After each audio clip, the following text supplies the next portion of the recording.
Welcome to Bourbon with Brad. The views and opinions shared on the Bourbon with Brad podcast are our own and those of our guests. Nothing we discuss should be taken as financial, legal, business, or gambling advice. Don't make investment, business, or betting decisions based on our conversations, as you should always talk to a qualified professional. Always drink responsibly, never drink and drive, and only consume alcohol if you are of legal drinking age.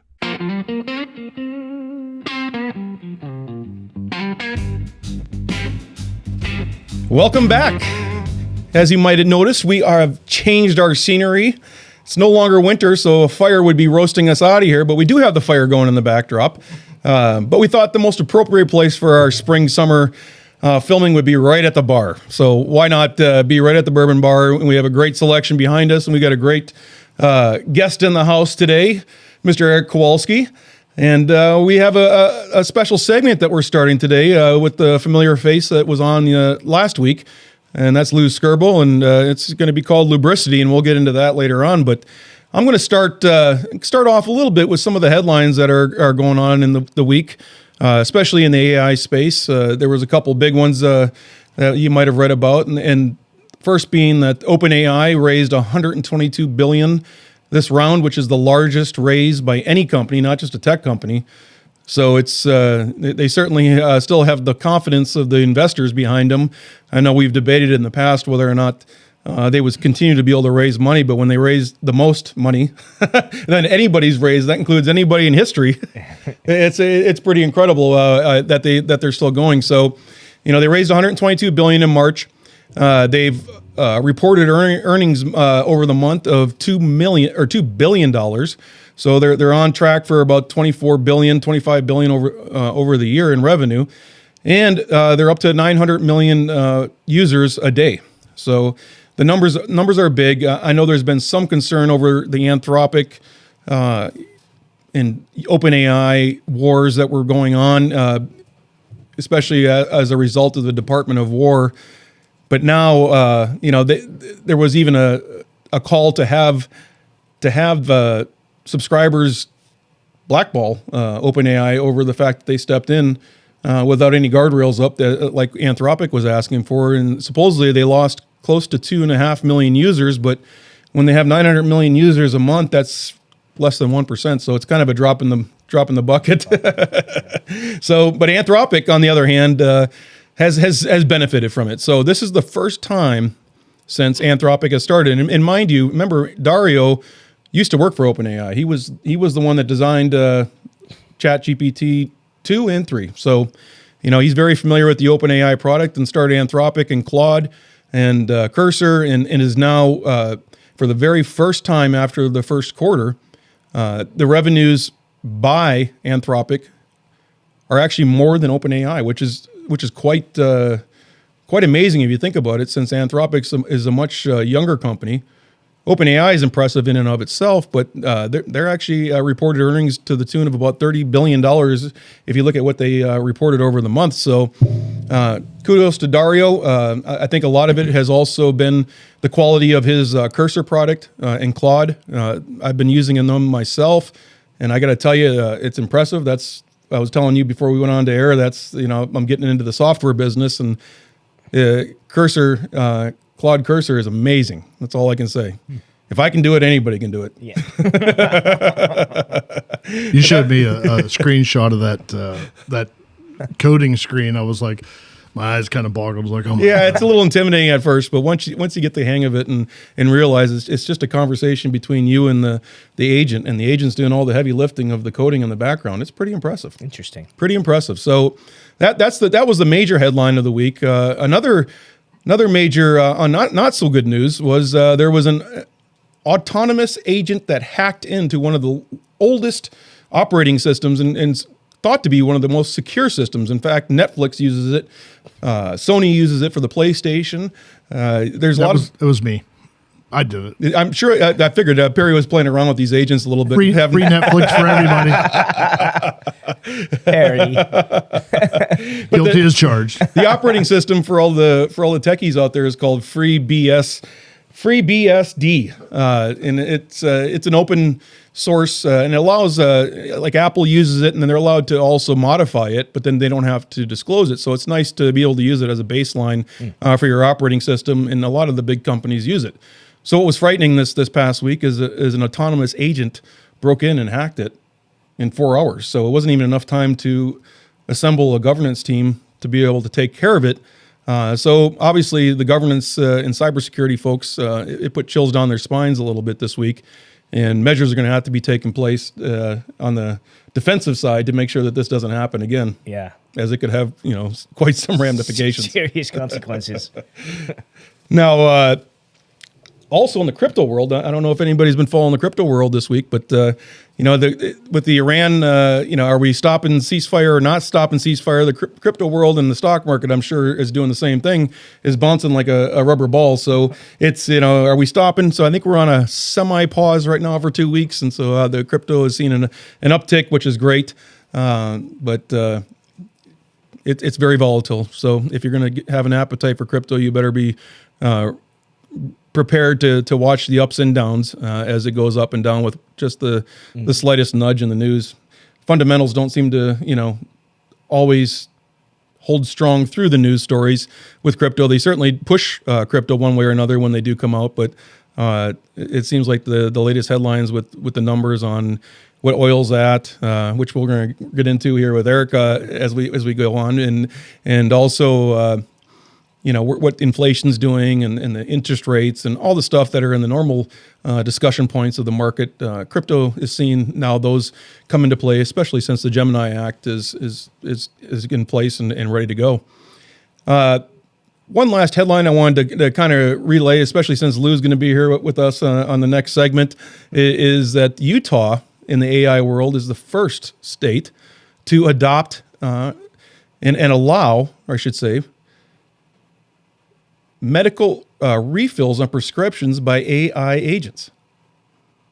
Interesting. So that is interesting. It is interesting. So it's really a first of many, I'm sure. Yeah, it's a big step in the right direction. Now, it's the refills. So there has obviously been a doctor that has looked over it firsthand, and I'm sure it's the follow-up questions that the agent can do very well and make sure that the scorecard is checking all the boxes that it needs to make sure that they're going to actually approve that refill. But it's the start of what I anticipate more to come, especially in the medical world. So we'll see what Lou has to think about that when he comes on to set. But it certainly is interesting. Mm. And the final thing in the medical field, the chief officer of the New York hospital system, which is the largest hospital system in America, came out this week and he said, I can see AI imaging taking over pretty much for radiologists. Especially that now that they know that the quality is there, he got a lot of kickback. Of course, the radiologists, we're kicking back and others as well, saying you're putting literally people's lives at peril if you're going to be relying solely on agents and imaging and to do it. They certainly can do it. I still think there needs to be, in my opinion, human oversight because the risk. I mean, if you want to talk about a high risk category, as the European Union likes to categorize these things into three, I think life and death when it comes to missing something on a radiology report is certainly one of them. So at least initially, I would hope to see that if they're going to try to roll these out, that there's folks actually looking over what's being done to make sure it is reliable and accurate. Like a final set of eyes. Yeah, definitely. You definitely need a final set of eyes, or in what the preliminary studies, especially out of the Cleveland Clinic, have showed is that this imaging, with AI, it studies all these different images, is able to tell you exactly, this is what it looks like when this happens. If A plus B equals C in the logic level, so it's able to pick up anomalies that the human eye, certainly can't pick up. So we do know that the potential is there to pick up things that the radiologists would normally miss, and obviously earlier on that they can detect it. You and I have talked about this over the past. I think you were even there when I first talked about it at one of my first speeches at the library. So, yep. Imaging is one of those things that is going to be impacted. I agree with what he had to say, and but we'll see how they roll it out. And we should all be cautious, and I hope he is too. So, those are the major headlines this week. And now I want to formally introduce Eric Kowalski again as he's on set and in the new Bourbon studio. Welcome, brother. Thank you, brother. I appreciate it. It's good to see you. Cheers to you. Cheers, bud. Thank you. So, and we got more things to cheers about. I mean, you just recently got married. I did. Yep, I did. Congratulations. Congratulations, Eric. Appreciate that.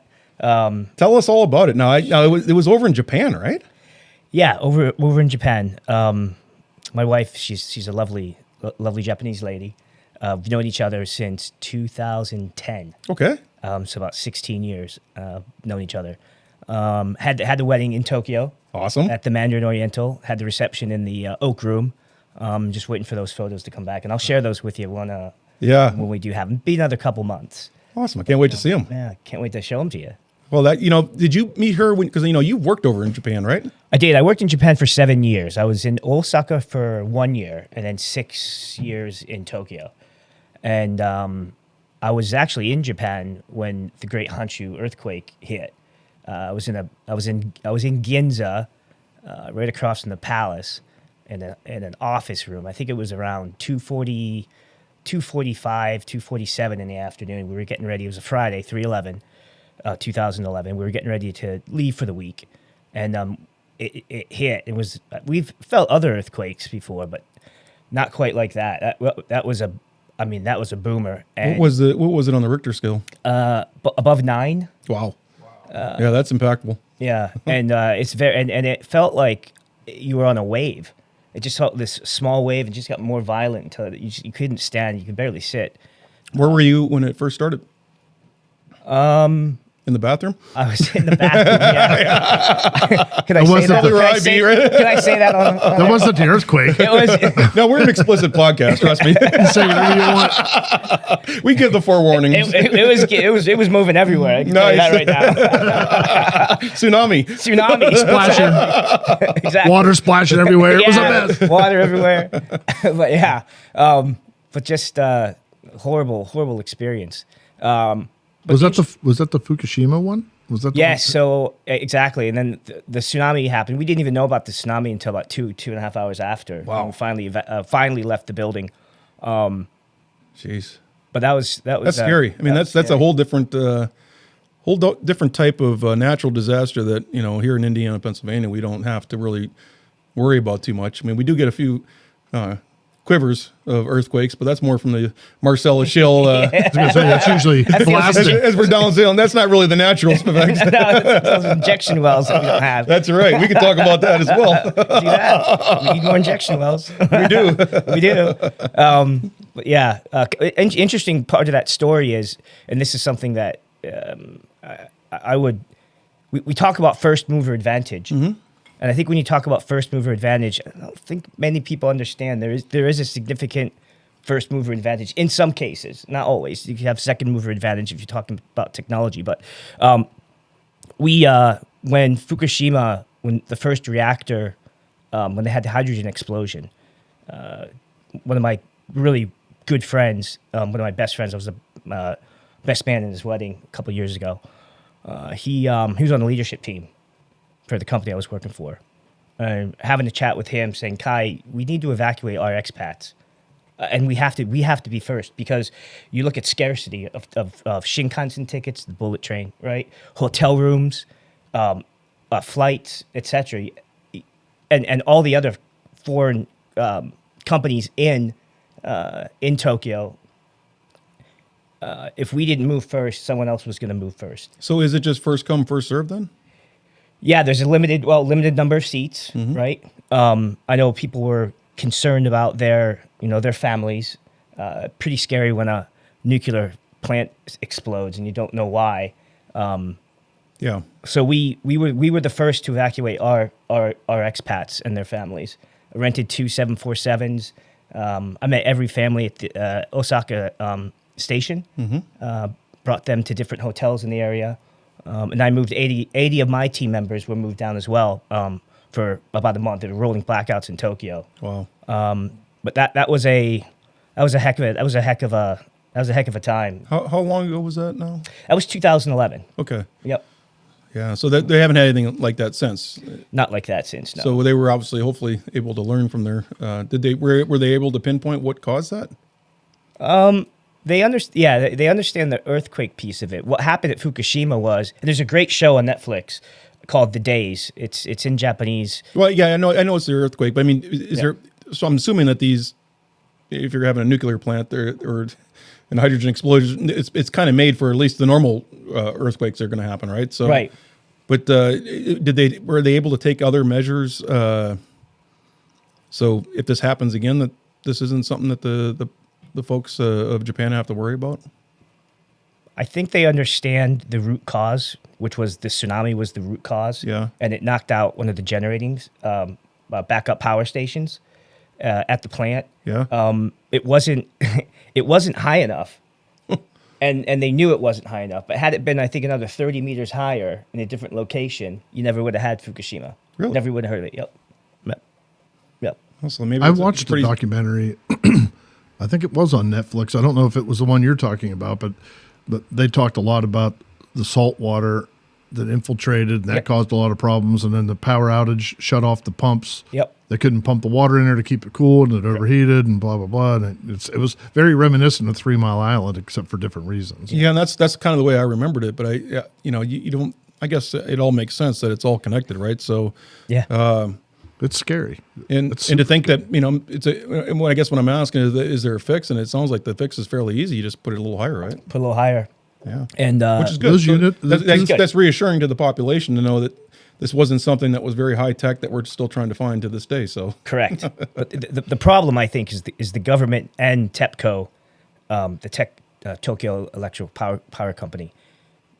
They had a study that was done prior to the placement, and they knew, I think it was back in the 1800s, that a tsunami could reach. If a tsunami did hit, it would reach those heights. So they knew few more millions of dollars, and you wouldn't have lost billions, I guess. yeah, the infrastructure initially, right? So you're always weighing out, is it how far do we go, and is it even enough if we go that far? So Yep. True. Yeah. Yep. Exactly. No, that makes sense. And 2 of those units are still online, right? No. It's totally shut down. totally shut down. Yeah. I'm Yep. thinking of another one though. Have they gone to a different power source now? Do you know? It's Japan is highly nuclear. Yeah. As base load. So they're ahead of the curve. They're ahead of the curve from that perspective, yes. And it's interesting too, is after, we could talk about energy markets, but after that happened, Germany and some other countries in Europe started to retire their power plants, their baseload nuclear plants. And we know and it was all good until 2023 when Ukraine happened, right? I mean, Right. it was all good until that, and gas wasn't cheap anymore. No, Nope. it wasn't. Nope, it wasn't. So And oil's not cheap right now either. And thanks to the let's talk about that. So that before we get into that, so what were you doing? What industry were you in when you were over in Japan? I'm sure the listeners would like to know. I worked for Ericsson, Swedish company, telecommunications company. Awesome. Yep. Mm-hmm. Yep. Fascinating. I mean, cutting edge stuff. Yeah. Yeah. Mobile technology. I mean, it's the backbone of our devices. Of everything, right? Of everything. Yeah. Of everything. Yeah. So interesting company. It was good times. Yeah. For sure. Was that the position you were in right before you started into the oil and natural gas business? No, I had so after Ericsson, I moved to California. Mm-hmm. Worked for a telecommunications startup, which was very interesting. And after that, I ended up moving to Aarhus, Denmark, and it was my first time in the energy field. It worked Vestas wind systems. Okay. So another interesting generating technology. Yeah. Good place to have it in the windmill capital of the world. Yep, exactly. I think it was 47% of all generated power comes from windmills at that time. That was 2015 to 2017. That's probably been going up since. Yeah. Yeah.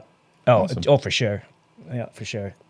Well, it makes sense to make use of your natural resources of whatever they might be, especially when you can capture it at a reasonable rate, then pass it on, right? Yeah, you need a mix of power. It can't just you can't put all your eggs in the same basket, right? No, we're seeing that right now with Iran, right?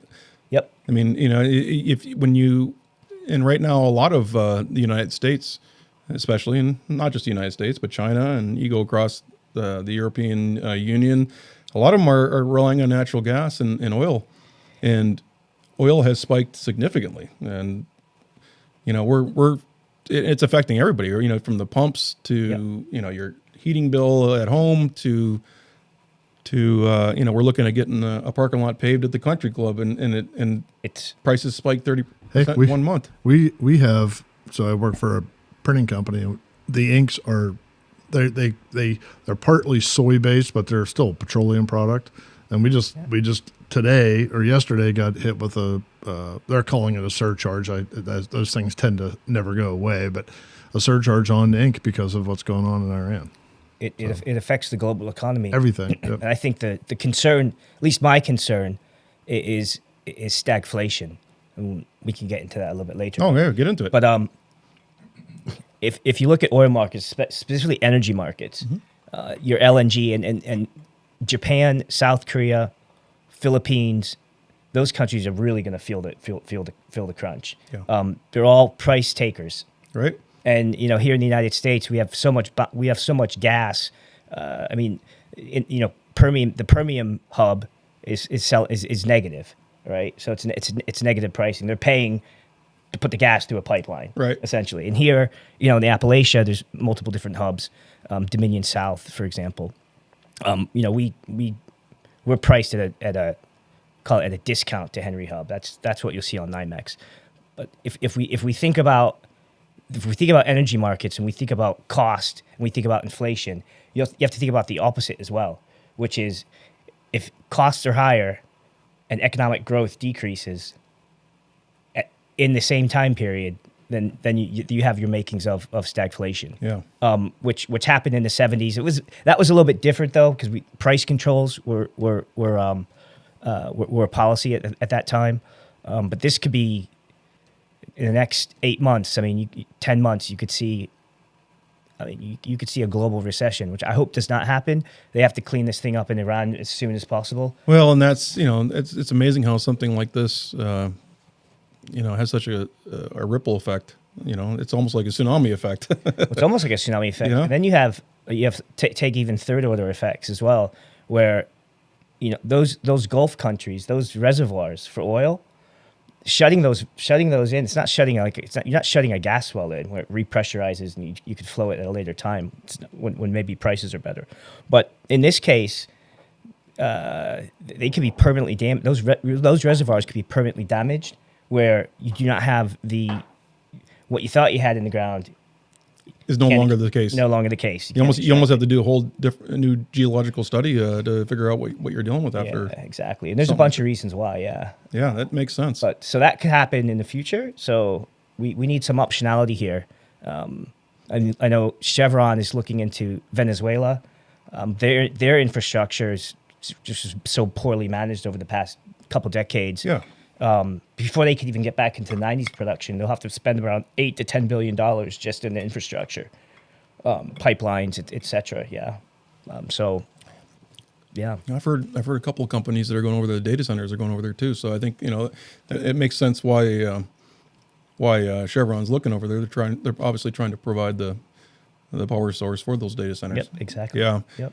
Yeah. No, it's the energy business right now is a fascinating business, and we started talking a little bit about nuclear, and obviously that's a big push under the current administration is nuclear. They've Westinghouse has an $80 billion initiative that they're undertaking, and that's just them alone. And there's other companies out there as well. So, the small nuclear modular reactors are going to be, I think, the future. They're not as quite high risk of a fallout, that we thought, That's right. From 3 Mile Island, but they do provide a reliable long-term energy source, a little capital intensive up front, but very clean once it's up and running. Very clean and very cheap as well. Exactly. So once it's going, it's a great energy source. Yep. It's great for base power. Yes. Base load power. It's fantastic. So I think we're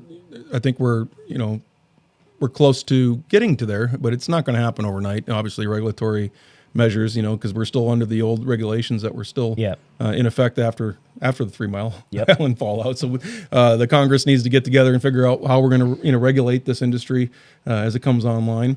But also, the money that's being put into it, it doesn't happen overnight. They're all guns, are brought up to the front line for this, but it's going to take 4 or 5 years, I think, at least. It's at least Before least. we even see it making any kind of headway into the market. But natural gas, and when we come back after this segment, we're going to talk about natural gas because that is really, it's fond to me as my background is in that as well, and that's where you and I kind of bonded over our first bourbon. That's right. But we're going to get into the natural gas industry a little bit more and what's going on right now. Perfect. When we come right back. Awesome. Cheers, brother. Cheers, brother.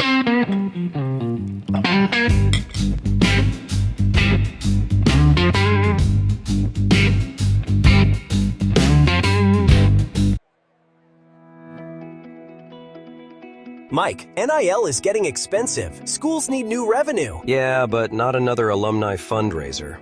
I've got enough tote bags. What if your ED meds saved you 10% and donated 10% to JMU? Wait, what? How?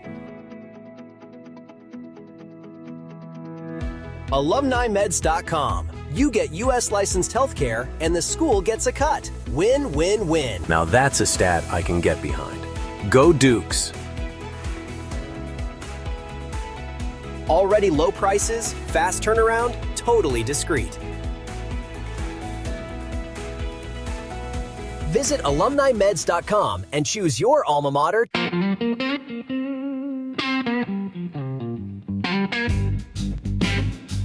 And we're back. And we're back with Eric Kowalski. We've been talking energy, and as you can see, we have Lou on set as we start off the Loubricity segment. So we figured we wouldn't talk about the bourbon yet, before we get to even the bourbon. Let's talk about what Loubricity is, because we know what Loubricity is. And when we say Loubricity, for the listeners out there, we're not talking like the L-U-B Loubricity. We're talking about the L-O-U-B Loubricity. Well, interestingly, we actually probably are talking about the Loubricity, as we know, lubricant, lubed up, and all that. It just so happens that my name is Lou, so we've changed it just to create a new brand. You are throwing the ED pills right back into the mix, aren't you? Just say right back into the lube. I tried to stay away from that, but as we learned a couple of weeks ago, the jokes keep writing themselves, and I can't stay away from it. But no, actually, it's not my term. A friend of mine a couple of years ago said, I'm just about getting perfectly lubricitized. And I said, Dan, man, what the hell does that mean? He says, well, there's different levels of lubricity. And I said, explain it to me. Yeah, what is lubricity? Well, lubricity is kind of that, I don't know if it's called, I'm with two smart guys here. Is it a bell curve when you kind of go up and then plateau and then drop off, or what kind of curve would we call that, Eric? Oh, it's definitely a bell curve, but it definitely falls off. It does fall off. So real quick to tell you, we're copywriting the word, and what my definition is, and I think you guys might get it right away, is lubricity there's 3 levels of lubricity, and we haven't figured out if it's a noun, a verb, an adjective, or where it fits in. Could be all of them. Into any you look in the Webster's dictionary, many times there's words that have many different meanings. Sure, Yeah. sure. So the first level of lubricity is that first drink when you get out in an evening, when you come out and you've had a bad day, you're not sure what to do, and you're sitting there and you're just kind of chilling and nothing's working. And then all of a sudden, like maybe that second drink, all of a sudden you're like, yeah, I think I'm ready to talk to somebody right now. And you're starting to move a little bit with the music in the background, checking everything out across the bar. So that's what I like to call the minimum lubricity. Minimum lubricity, and the day doesn't look so bad at that point. It doesn't, right? Everything's looking up at that point. So, and then once you kind of hang out and you're moving a little bit, and then you order another one or whatever, 1 or 2, then I go to optimum lubricity. And optimum lubricity is when you're really good, Eric. It's when you think you're John Travolta, right? You're on the dance floor. Dancing. Okay, yeah. But are you really John Yes. Travolta? I mean, so is there a correlation between what you think and what you're actually doing? At this point, at optimum lubricity, you're still connected to it. Yeah. Okay, So good. we're still good with that. So you're Travolta on the dance floor. You could be whoever one of the all-time studs was. You think you're that right now. So you're getting good. You're talking to everybody. You can even actually sing right now. So if you have any ability now, optimum lubricity is about where you reach. You're as good as you're going to be. And right? do you have a number that goes along with this? Well, I do. I'm kind of, even though I'm a reasonably big guy, I'm kind of on the lightweight side of things. So my minimum lubricity is about 1.2 beers. Like a good IPA I'm talking about here, about 1.2. I can talk with you, and I'm starting to loosen up a little bit, and I probably comment on some things that I don't really know much about, but I think I do. You just rolled in here without having a drink. I'm telling you what, I think you're already at your minute. Are you at that 1.2? Well, he is Lou, so lubricity is his call thing. that bullshit. So no, I'm about 1.2 IPAs, and then I reach my optimum lubricity generally about 2.9 to 3.5 IPAs, and that's when I'm really good. I can go on America's Got Talent.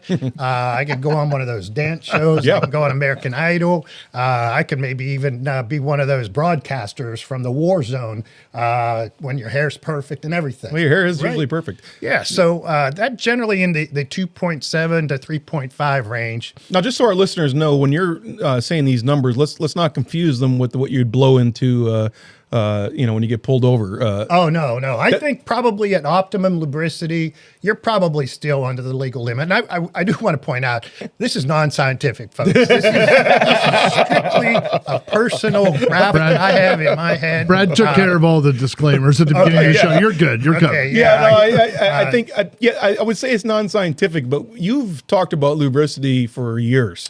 Well, in my case, it's my science. It's and you have a different science, right? And you have a different science. So I can't wait to unveil in a week or two, perhaps the logo that we're going to use, Brad, for this whole thing.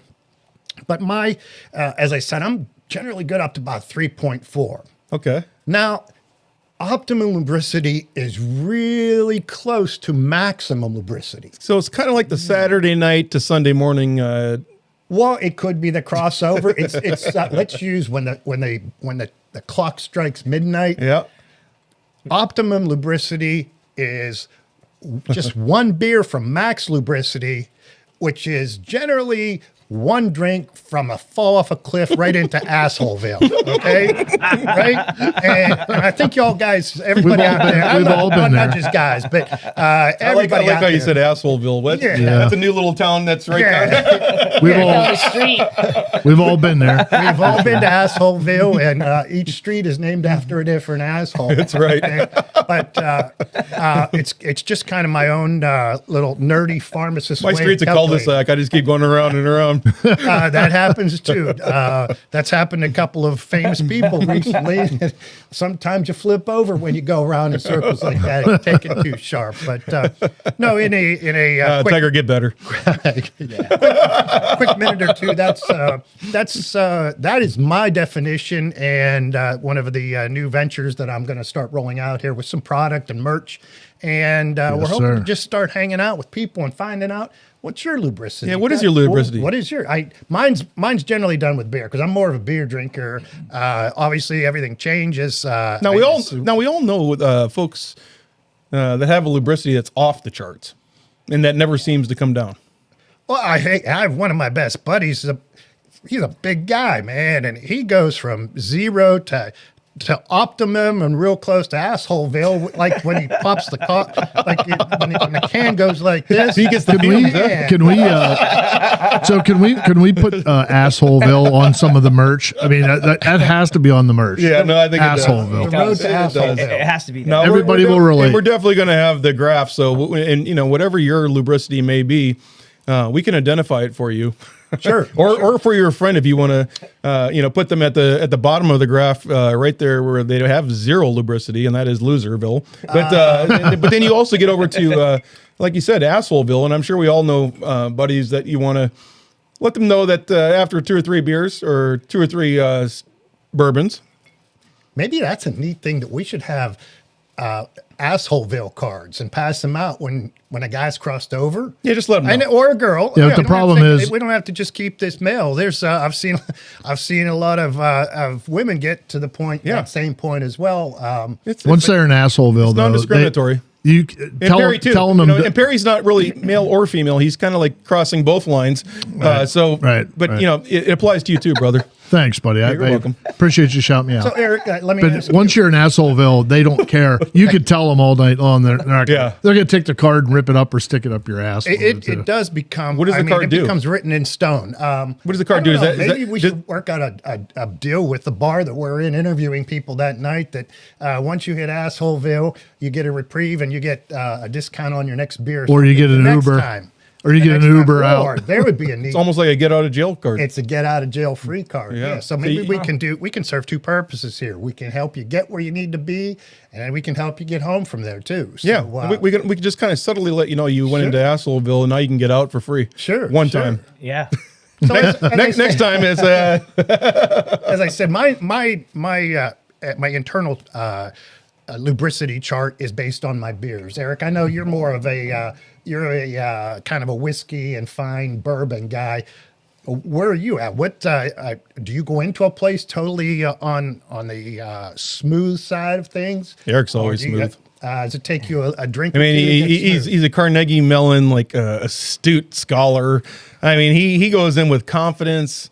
He can look at the bar, even just having a water. I'm telling you, he's got the lubricity level at noon any day. Yeah. I think he starts.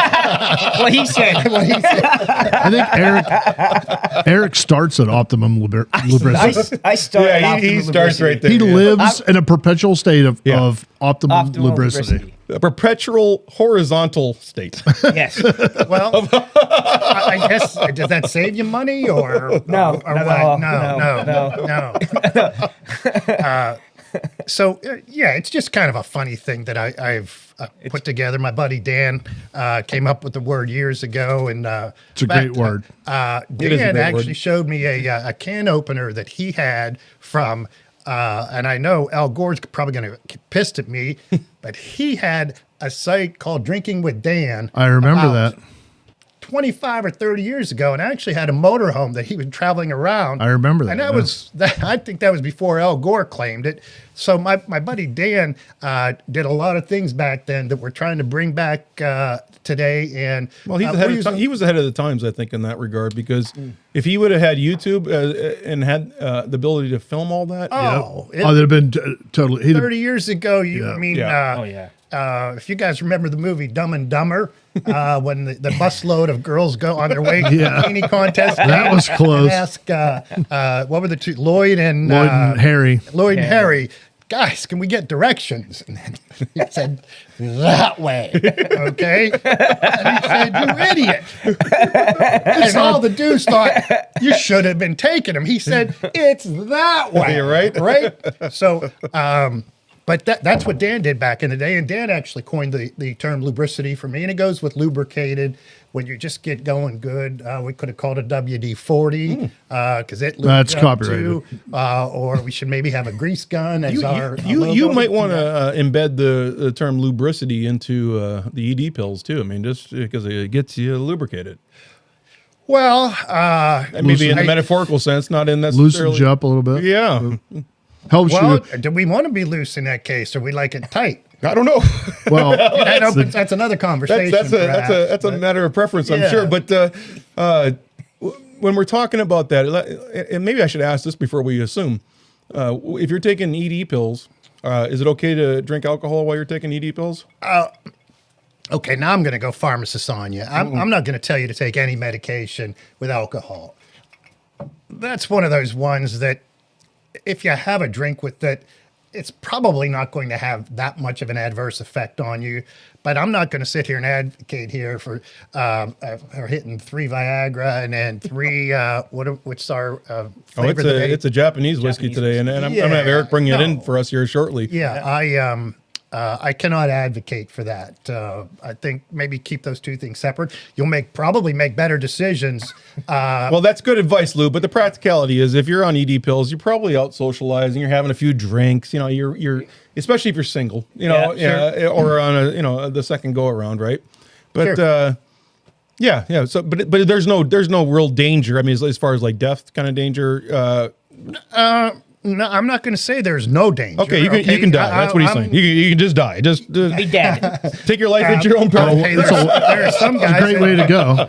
There's some Yeah, guys right? that would like to go out that way, right? Yeah, no, but no, I a few guys we knew that went out that way. Respect, Seti. supposedly.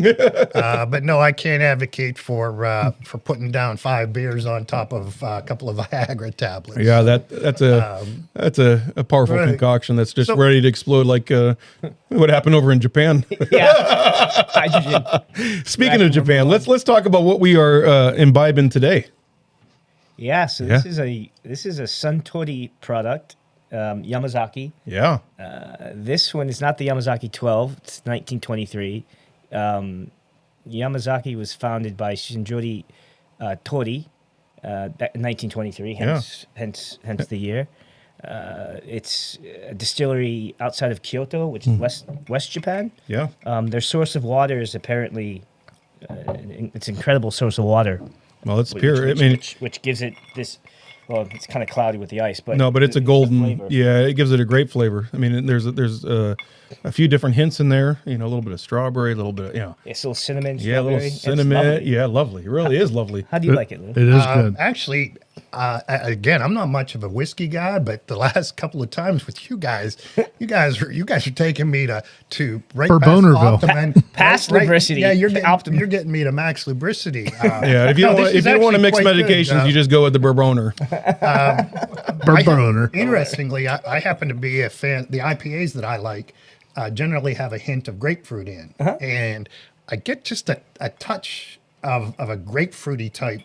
That could be Just a hint of it. There's a little bit of fruitiness Yeah. in this. Yeah, it's definitely Yeah. fruity. Well, it's on the fruitier side. Yeah. It's lovely. But just so our listeners know, It is because good. we are a bourbon podcast, this is not a bourbon. This is a whiskey. But one of our guests in the studio, Bernie Lockard, was so kind to bring us this, and we thought we would showcase it, and no better to showcase it with somebody that actually lived in Japan and can talk firsthand. Not only lived in Japan, got married in Japan. in Japan. But can talk firsthand. What is its reputation over in Japan? Yamazaki is one of the higher reputable brands. The Suntory, the House of Suntory, is very reputable in Japan. So, yeah, this is exceptional. Yeah. Weren't they the ones who just sold? What was the one we did a few weeks ago?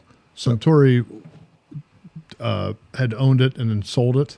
Four Roses. Four Roses. Four yeah. Roses, they did. Yeah. Yeah, at one point, yeah. Yeah.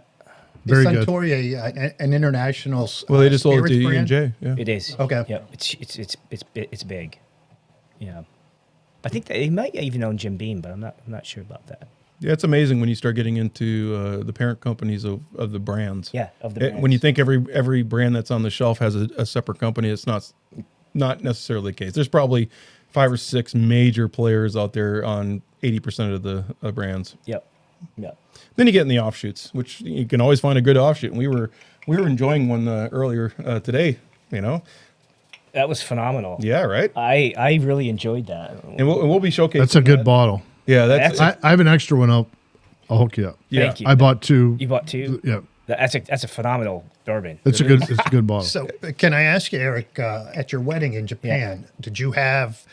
Is there custom? Does it allow alcohol at those weddings, or is it more of a dry type thing? And if you did have alcohol, was it more Japanese things like this, or would it have been things from around the world? So that's a great question, Lou. My lovely, beautiful wife, a few years ago, she purchased a 17-year-old Japanese whiskey, and obviously I hadn't been there for a while when she purchased it, but we did have that at the ceremony, and that was that was special. I mean, a 17-year-old Japanese whiskey, Right. Pretty phenomenal. It's interesting too. I remember So it pretty much came out right before the tsunami, huh? well, it kind of did, to be honest. When things were still straight. It's still there, yeah. But what a bottle, yeah. What a bottle! It was lovely, yeah. Awesome. We continued to. We actually brought it to had dinner with her parents at a Chinese restaurant. It was incredible as well. We brought How are the Chinese restaurants in Japan? brought the bottle with us. Oh, they're actually they're pretty good. They're pretty good. They're better than the Chinese restaurants in China. I can tell you that. Been to a few of those. That's pretty cool. Oh, that's awesome. That is awesome. You know, I hope Dan got some of that. Did Dan get some He of did. that? Dan Yeah. did. He probably loved that. Oh, he very much enjoyed it. Yeah, awesome. It's a very rare bottle too. I don't know what the price would be, but you don't find it very often. Yeah. you might want to put that one on the old auction block. I'm gonna finish that. Or maybe What's left of it? or maybe just since it was the wedding bottle, you might want to put that one in the sacred chest. you know? we'll save that one. I think. I know that feeling, brother. Yeah. No, congratulations. I'm Thank so you. happy for you. You know, appreciate that's awesome, and I can't wait to meet her. Yeah, I can't wait till she's here. Just Yeah. going through the visa process now. Yep. Which takes time. It takes time. It Yeah, takes and time. you have to. I've talked about that too. So I'm so happy for you, brother. I appreciate you so much, buddy. I do have a little bit of a question given the opening to this segment. I was fortunate to see some of the pictures, and it looked so elegant. Yeah. Did anybody go past optimum lubricity? And did they fall off the cliff? Yeah, are there any good to stories? Asshole Bill? Is there an asshole Bill in Japan, in Tokyo? Was there like this one cousin that just said, you know what, that 17 is going down real easy? That didn't happen because the wedding was 11:30 in the afternoon. Oh, well, in the so morning. that really doesn't matter in this So, product. no, it doesn't. But no, It's just an excuse we to were drink all in the on our good morning. Behavior. Let's put it that way. And then good behavior. And then the Speaking of 11 in the afternoon, I'm a guest on Christie's After Hours. I'm going to put a little plug for her. Oh, when's that come out? That comes out Friday. So, and we filmed on a Friday at 11 a.m. And of course, I was partaking in a bourbon. as you do. You know, because that's my shtick. So she's like, "You're drinking?" I said, "Well, yeah." Where was this? As a matter of fact, have you seen my podcast? I was here for that. We filmed here in the studio, Lou, and we sent it electronically over the digital airwaves to Christy. She's in what city was she? She's in Ohio? Dayton, I think. Dayton, Out around Dayton, Ohio. But she had asked to be a guest on. We're gonna have her on the show too. So we'll she's very knowledgeable about and she's an Emmy nominated host. She used to work with NPR, I think, with a big business segment. Very cool. She's got a good thing going there. Yeah, she for does. sure, So It's good. I guess check me and Christy out this Friday after hours. we'll have to tag into that. Yeah, we What's the will. name of that podcast? It's Christy K's After Hours. Christy K's After Hours. Yeah. You Christy you K's should check it out. I'm learning this whole podcast thing. As I told you guys the first time, I'm learning about podcasts. I learned how to spell AI. I am just expanding my horizon so far beyond the He's now pharmacy. trying to write it in between the three lines. Is it two capitals or one? Lou. I started spelling Claude, Klod, right? I just had to get brought Lou's back. Lou's very self-deprecating. That's why we love Lou. Yeah, we love him. because We we love him all to death. know Lou's brilliant. No, he's a brilliant man. He is. He Ah, is.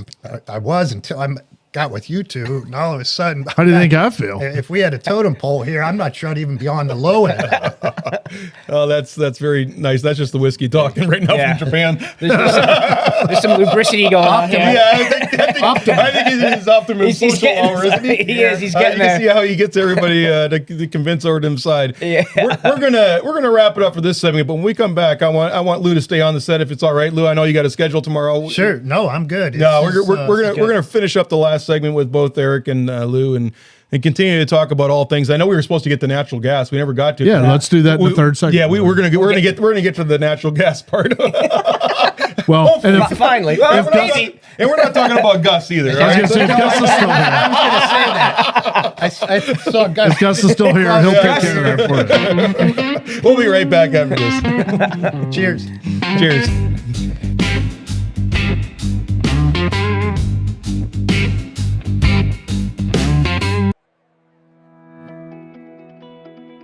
Mike, NIL is getting expensive. Schools need new revenue. Yeah, but not another alumni fundraiser. I've got enough tote bags. What if your ED meds saved you 10% and donated 10% to JMU? Wait, what? How? AlumniMeds.com. You get U.S. licensed healthcare, and the school gets a cut. Win, win, win. Now that's a stat I can get behind. Go Dukes. Already low prices, fast turnaround, totally discreet. Visit AlumniMeds.com and choose your alma mater.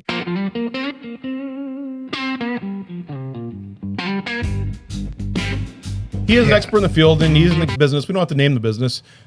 You can give my title if you want. I could say something about my books. Yeah, Did you read both of them? No, I haven't yet, but I have them both logged up. I told you I've been sitting there doing iterations. Oh yeah. Okay. I mean, until this week and a half's over, I haven't gotten shit for sleep, Mitch. Oh yeah. It's every hour. It's every These hour. guys are writing books. I can't Oh, yeah. read. Brad or And we're going to talk about your books too. So don't let me get off. Louis, I get I text told you messages that's from one of the him main at, reasons I want to have 3 you. o'clock in the morning, 4 o'clock in the morning. I I'm don't put a think he little ever. pressure on you to get the fucking books out. I'm going to start writing. I know. All right. I was a subject of a book once.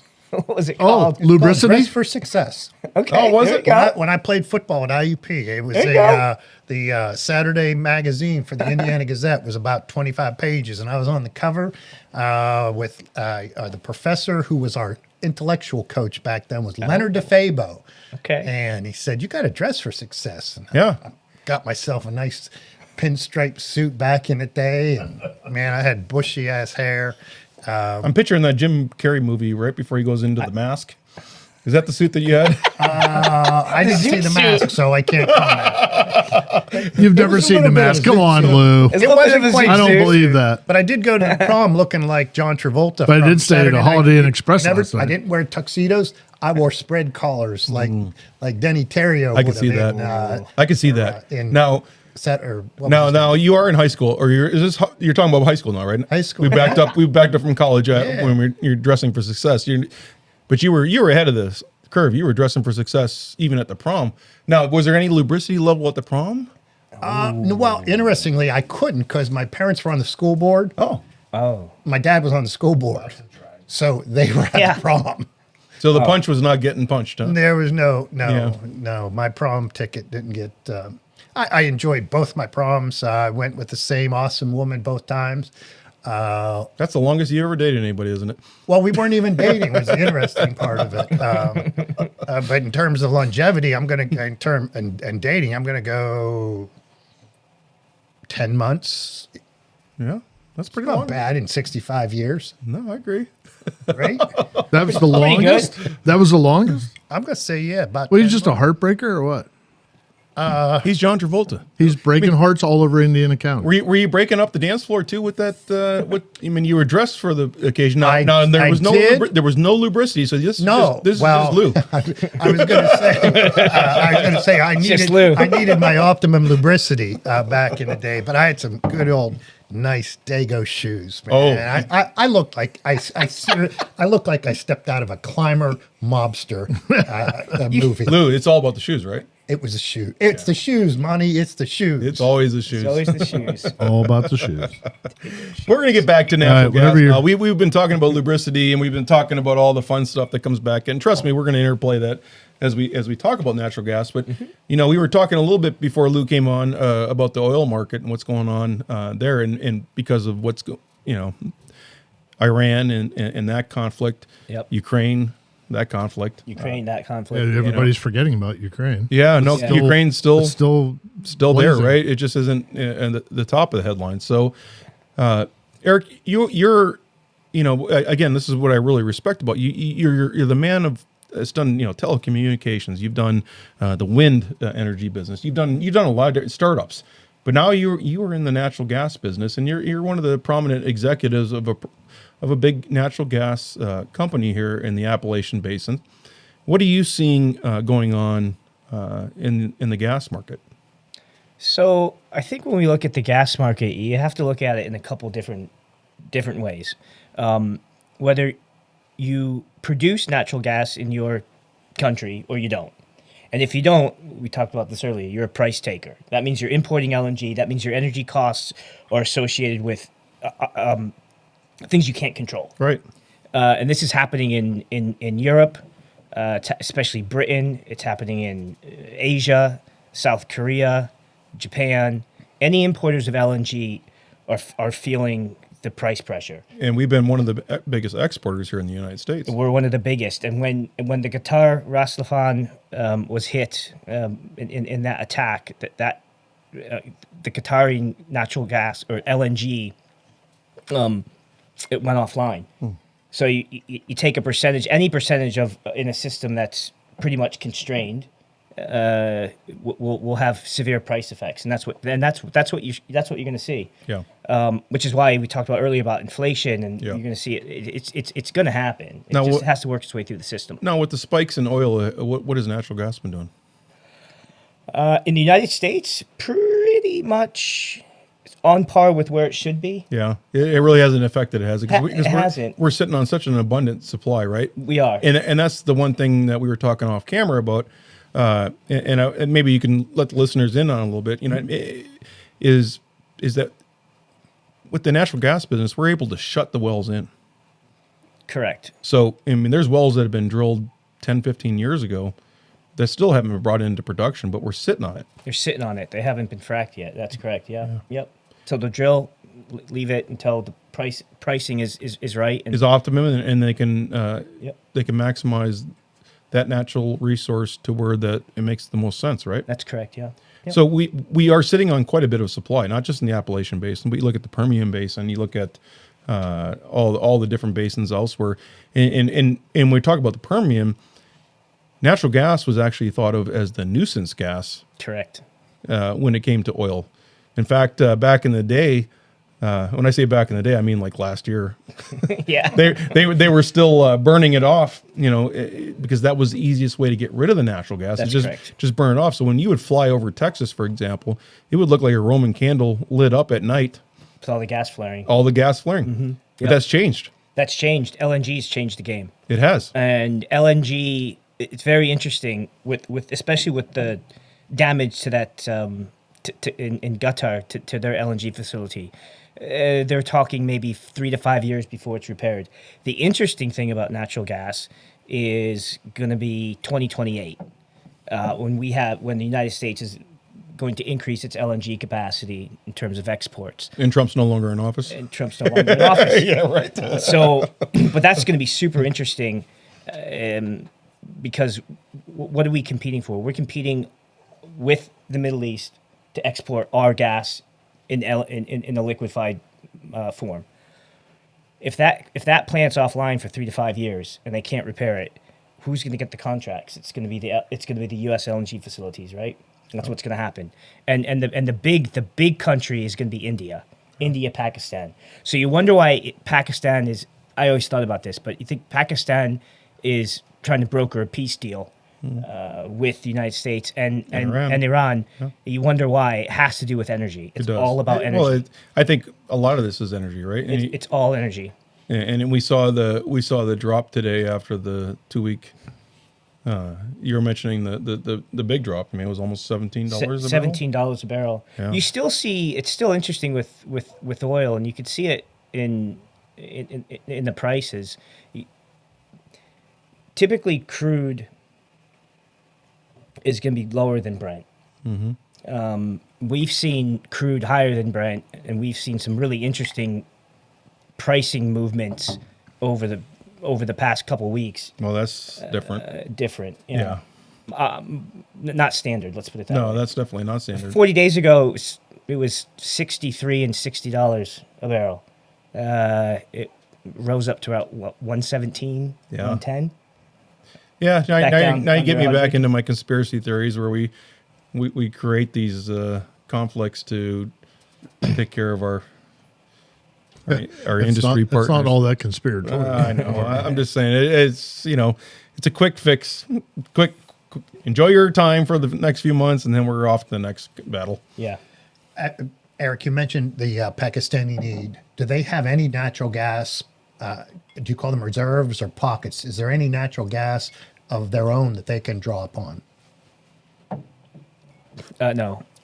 So, though areas around Pakistan. You also mentioned India. Do they not have the natural gas like we do here in the United States? They don't. No, they do not. So their oil wells don't produce the gas like ours do? They don't necessarily have oil either. Yeah. Well, not in India, but I mean in Saudi Arabia and Kuwait. And, Oh, in Saudi, they have. so their gas is plentiful there as well. It's plentiful. There's But also it's- plentiful gas off the coast of Israel as well. Massive. But there's no money in it for them because they can't liquefy it and export it. That's correct. So they're they just burn it off like.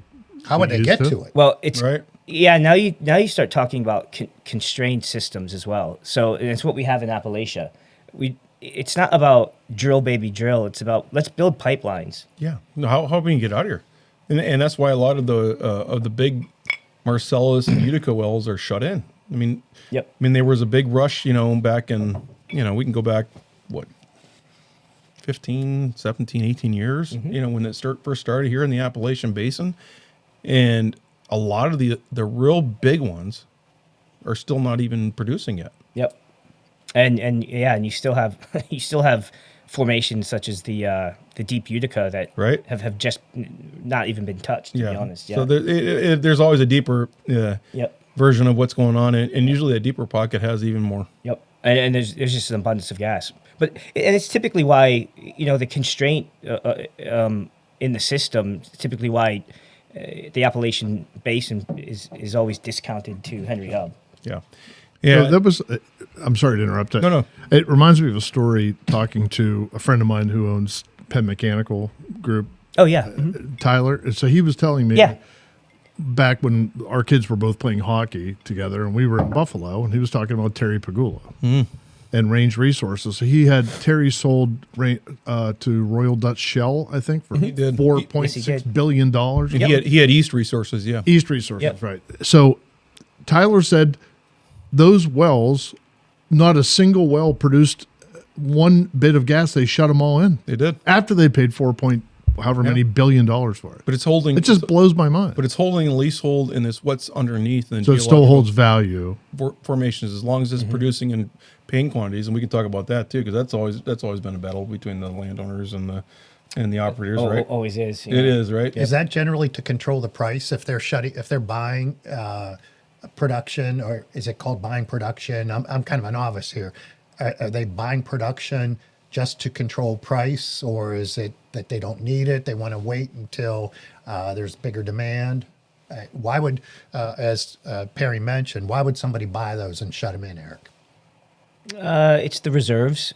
It would be for the reserves, and if It's a long-term investment. it'd be a long-term play. Yeah. Yeah, and these companies that are well heeled, And they have the funds to do they it. can do that. So instead of being a company that's up and coming, or if you're balancing out your balance sheet, you're looking at the long term plays for that, and how we're going to maximize the assets that we have on the balance sheet.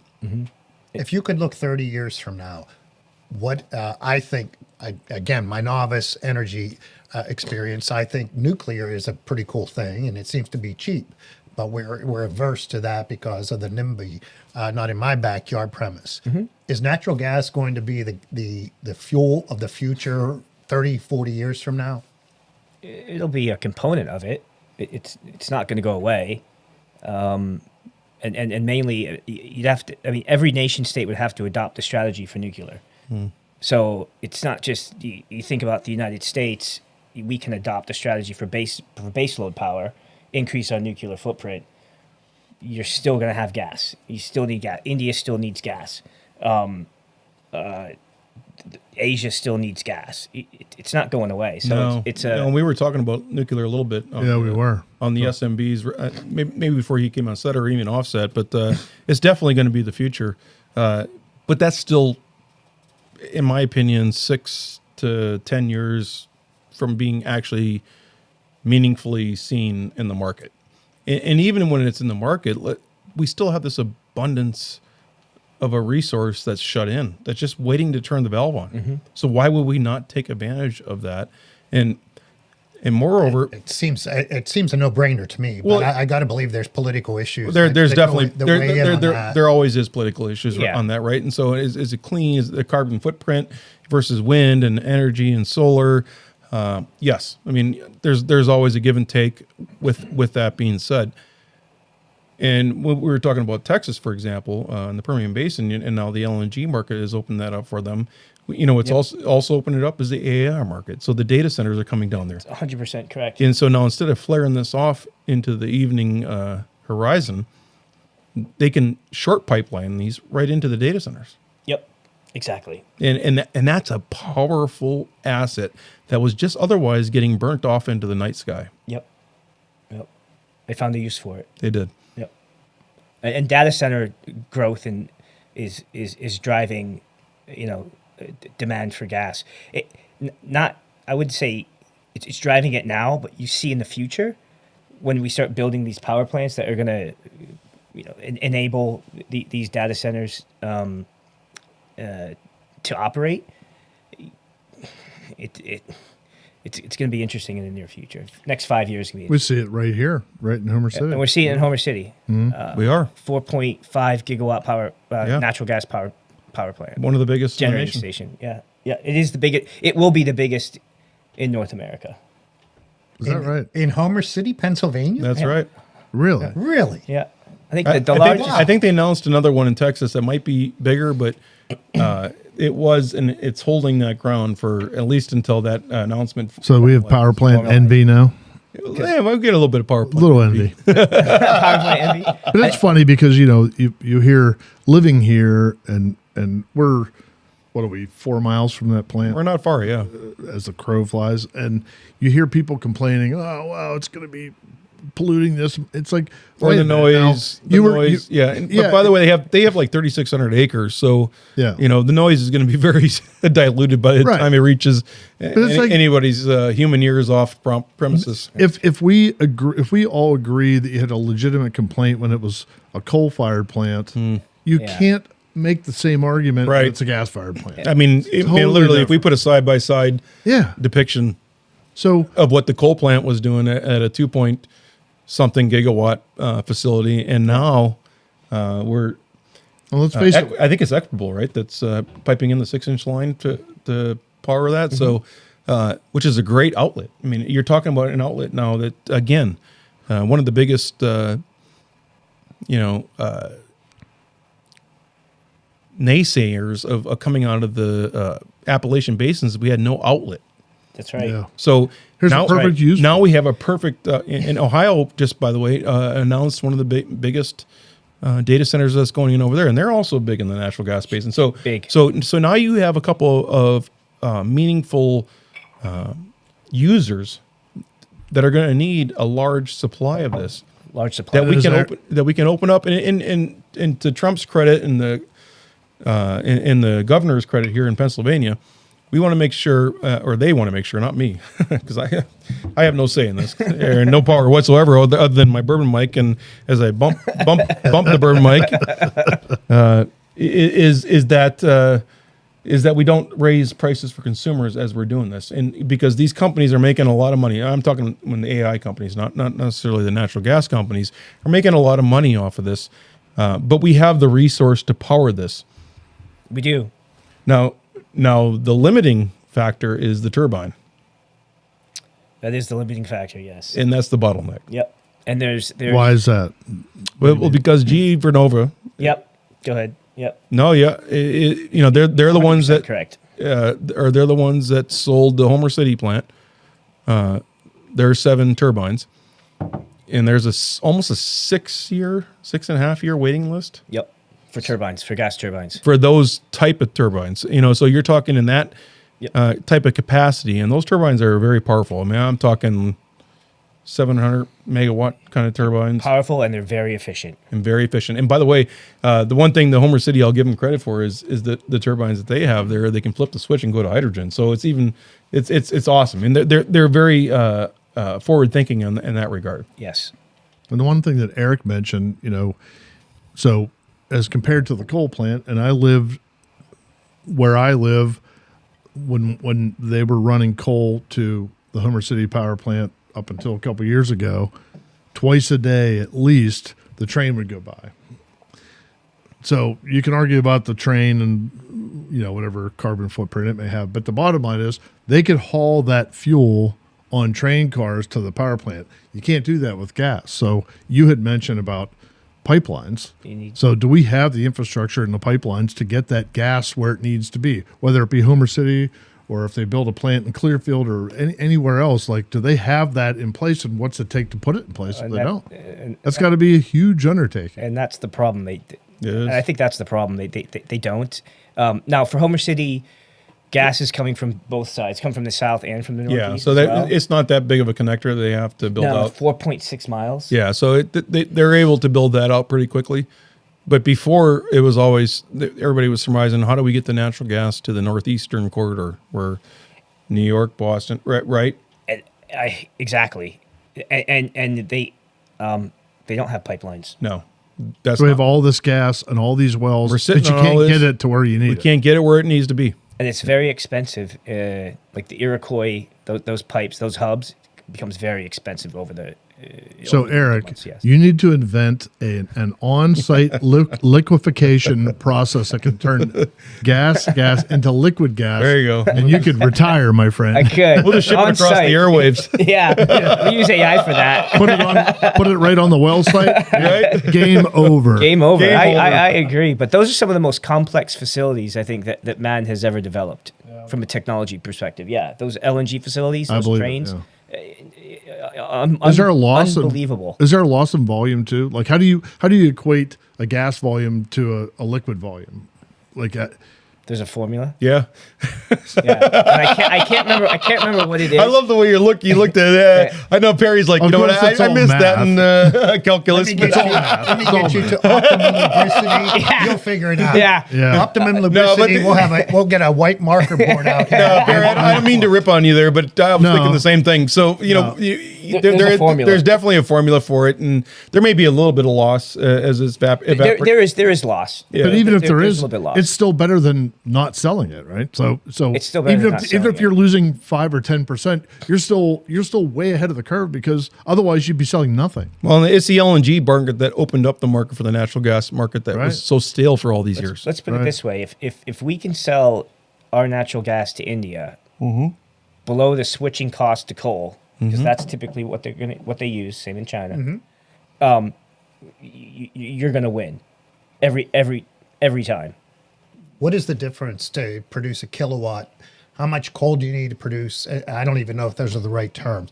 How much coal do you need to produce a kilowatt of energy versus how much natural gas do you need to produce the same kilowatt? That's a good question. I don't know the answer. Another formula. Sorry, but we finally stumped them. No, there is there's a formula for that too. There's no stump, but I mean, it's definitely a formula out there, and it's a good question because I know we have industry partners here in our region that are shipping coal to China. Yeah. So that's big time. So that's where it's going. So you got to look at what does that cost versus shipping LNG in a liquid form. So to answer your question, there's multiple variables. One is heat rate. How efficient are the turbines? B, what's your spark spread, which means what's your local marginalized price minus your fuel price, right? Which includes transportation. And that gives you that'll give you your answer. But you need that heat rate, and typically coal plants have a heat rate of 10,000, maybe 10,500. The higher the heat rate, the more expensive the plant operates. Sure. The lower the heat rate, the better, and that's why some of these GE turbines going to Homer City, I think their heat rate's 5,000-6,000, which is half of a coal plant. Yeah. Which means you have a lot less cost. Sure. Yeah, and when you only look, Perry, thanks for turning that off, Mitch. Sorry, that's my wife calling. That was somebody. You guys talk. I'm going to go take that. No, that wasn't your wife calling. That was another customer ordering those nylon stockings that you have. You guys keep talking. I'm going to go take that. Eric, that last 2 minutes there, I felt like I was back in your Carnegie Mellon room, and you were with some type of energy engineer. Yep. He had these formulas on the board, and you're talking about heat rate and all of that. Can I ask you, to the common person, what is the amount of gas that is going into this plant, just to give them some relativity? how big of a town could that provide energy for? And Pretty big, isn't yeah, it?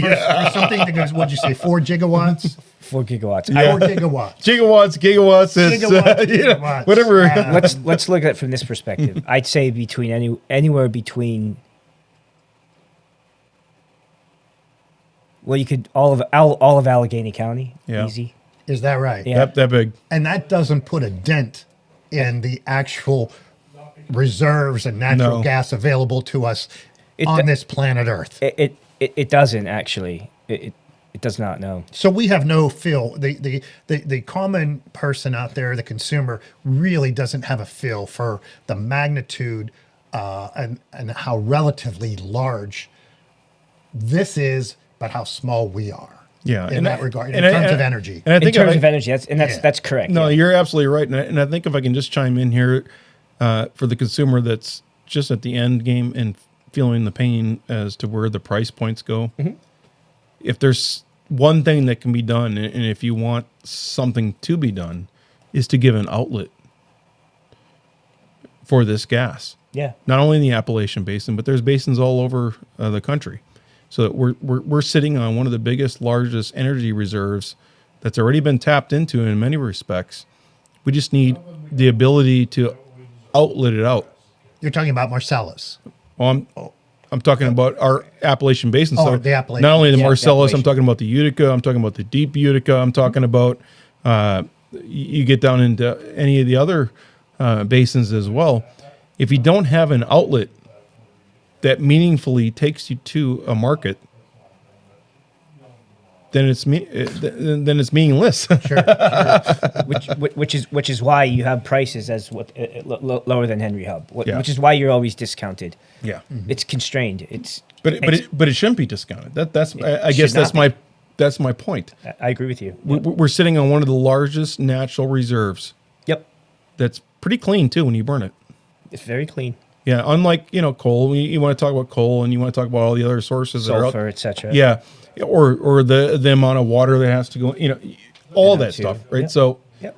at the end game, it's a very clean resource that we need to maximize. And at this point, and I'm looking back because when I was in the oil and gas industry heavily, Yeah. 15 years ago, I'm surprised looking 15 years back, it hasn't changed. I mean, the shut-ins are still They're still there. still the same story. Yep. Same story. Yeah. Yep. Even though we're producing 109 BCF a day on average. Yeah. I mean, and that's a big number. And so for our listeners, what is a BCF that so they can kind of compare what Billion that, cubic feet. yeah, and versus like what they use in their house versus put it into consumer terms. That's tough. Let me think about that. Yeah. one. Yeah, but I'm not asking you. Let me Yeah. ask That's it a little bit differently. How big of a space does it take to store a BCF? Is it the size of a sink? Is it the size of a house? What if you're storing a BCF underground? So your underground storage, there's a couple different types of storage. There's wells, they store in wells, and there's salt caverns. If you store in wells, it's like trying to get the gas out of the well. Okay. Right. Pressurized, right? Salt caverns a little bit easier. So one of the reasons why this is actually quite interesting. If we looked at what happened at the end of January with Winter Storm Fern, the storm, that cold snap, gas in Western Pennsylvania was higher than Henry Hub.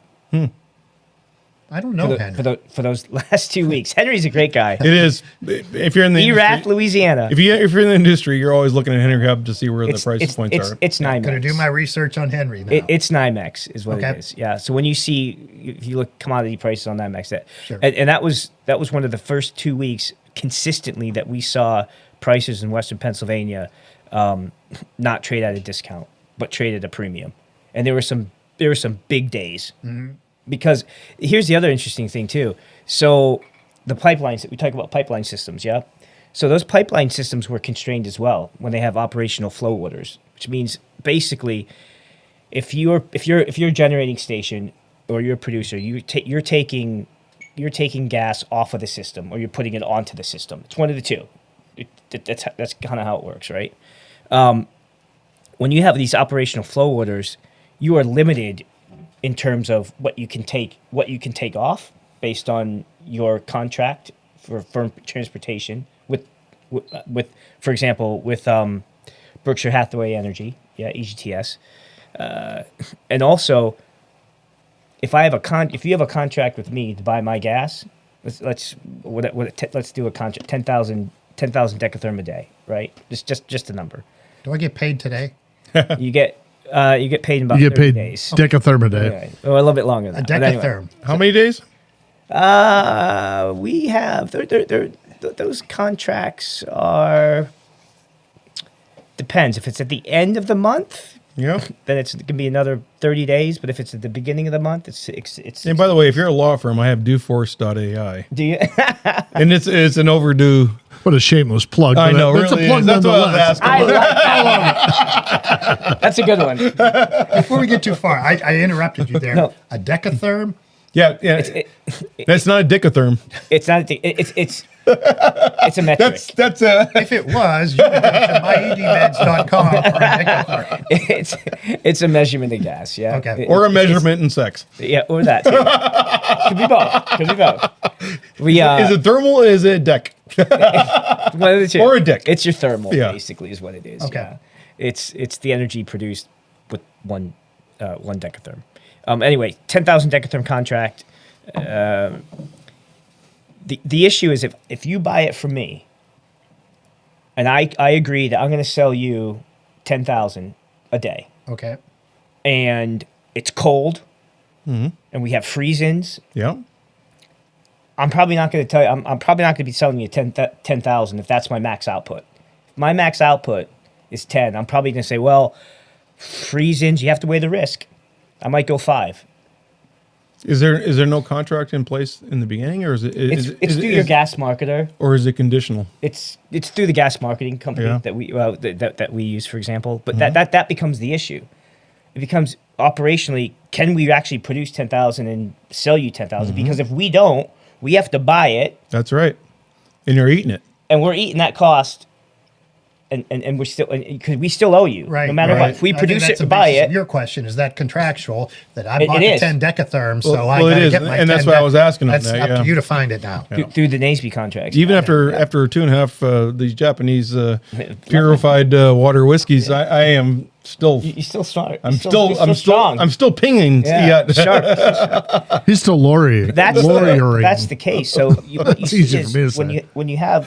when you have operational constraints and you have pipeline constraints, that's why you see the prices just increase for businesses and for consumers and households. And that's the biggest concern right now is the household impact, right? It's the household It's impact. at the fuel pump. It's what you're seeing coming out of this very brutal winter here in Pennsylvania, right? Yep. So natural gas bills were a little higher this year.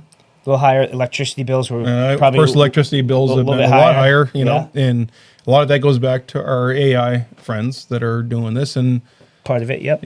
well, I think a large. You got the EV, you got the AI, you got the crypto, Electrification, you got the crypto, you and got all all that stuff, Yep. right? So it's a It adds combination. to it. Yeah, it does. Yeah. Because before you had declining demand for electricity. You did. And you didn't have, 30 years ago, we haven't invested really anything into our grid. And that we have to. Now we invest have to. Now we have to invest into the No, grid. because the grid's getting pushed. And it's getting pushed. stressed. It's getting stressed, yes. So can we expect rolling brownouts? I mean, we're blaming it on the windstorms right now, but I mean, I think it's going to be based on the stress storms to come. Is that what we can think is when these mega data centers that are being built around the country come online? So Trump, one of the things that he's done recently that I thought makes a lot of sense was enacting this law or this regulation that the AI companies have to be at a minimum energy neutral, right? So they have to generate their own power. Great idea. Yeah. That shouldn't cost a consumer. And it's called behind the. It's called, yeah. Behind the meter. behind the meter, yeah. right? So it begs another question. So I assume that if a data center is going to generate their own power, it would be on site. If it's Like Homer City? right? It's like in Homer City. Homer City is a prime example of the perfect example. That is the perfect example. But it's a perfect example because they took over a coal plant that was already tied into the grid, so they don't have to rebuild the grid. Right. It's all the. But if they're using the majority of the power, does the grid even matter? I guess my question was if let's say Amazon I just saw a story where they built this huge giga center in Texas or somewhere in Louisiana. Mm-hmm. If they're generating the power 40 miles away, is that stressing the existing grid, or do they have to build their own grid to get that power there? Well, if you're still talking about if it's not on site. Yeah, talking about them generating the power behind the grid, it doesn't matter where it's coming from as long as they're putting another source onto the grid that is replacing what they're going to use. Okay, gotcha. Yeah. I think that's the most simplest. That's the easiest way to put it. Yeah. Okay, that's in. And I stumbled over one ice cube on that. That makes sense. I mean, a lot of people are, we've all seen my electric bill's gone through the roof, and I don't know why. And I'm REA. I'm part of the co-op. Listen, I can tell you. I could tell everybody why. I could too. It's your OnlyFans production that's going on between 2 a.m. and 4 a.m. If that were the case, I wouldn't really have to care. take the stilettos on and off, on and off, on and off. I mean, continuously. People are looking at the toes. They're looking at the stilettos. I mean, it's crazy how. You know what? It's I don't know, Louis. To me as a consumer, is my power. Does it cost me? What time of the day does my power cost more, or is it in a 24-hour period? Without giving away industry secrets, there's an app for that. No, there is. I'm telling you, there is. Yeah. There is. It's called PGM. Just download the PGM app. And that will tell me if I want to find Perry and his stilettos and whatever. Yeah, we can do that too. Any of those things. I will know if I'm on at 3 a.m., it's going to cost me X per kilowatt. And if I'm on at noon, it's going to be X plus or minus. That's correct. Yeah. And by the way, you'll see Perry's the stockings have been flying off the shelf. Only because I keep brushing them off. That ain't right, Perry. That's all right. I like to give Brad this. He loves it. So one interesting tidbit, during Winter Storm Fern, I saw LMPs as high as $2,500. Local marginalized pricing, $2,500, and it was flat. You put that in perspective as to what it is today. Today was probably 40. Wow. So it's like a crypto. Yeah. Yeah. Wow. Yeah, right? So it's but energy prices are going to increase when demand spikes. Yeah. And Sure. that's, and Well, that's what you see. what hasn't? When I took economics back in 1975, it said, "Hey, you may have learned this back in 1875." Guns and butter, supply and demand. It's been the same since the beginning of time. Yep. Right? Same. Yeah. Sure. When they ran out of salt, the price went up back in the day when that was all they had to trade. Comes back to the simple supply and demand curve. Sure, right? it does. But Always does, yeah. But what's happening today that is going to change it is obviously technology is going to optimize it, right? Yes. And are you guys utilizing AI in your field? Yes. Yeah. I use it. I use it quite often. Behind the scenes with company approval? Behind the Behind the meter. I just wrote about that article. I wrote about that article. Yeah, behind the meter, right? Behind the meter. I just wrote about that article today about the shadow AI that's happening. In two respects. Last week's article was about folks in the company that are using it on their own terms, right? Mm-hmm. That isn't company approved. But then today's article, very early this morning, before my first nap, was about vendors. So we look at all the vendors, or I should say software vendors that we're utilizing, and then we have utilized for years. Mm-hmm. Whether it's Microsoft, whether it's Adobe, whether it's, you go down the line of all the, whatever your marketing, your going to market Salesforce vendors are, you may or may not know that they're utilizing AI. And so when they're utilizing AI in their system and they haven't given you a notice of that, it becomes a risk because the end user is always responsible.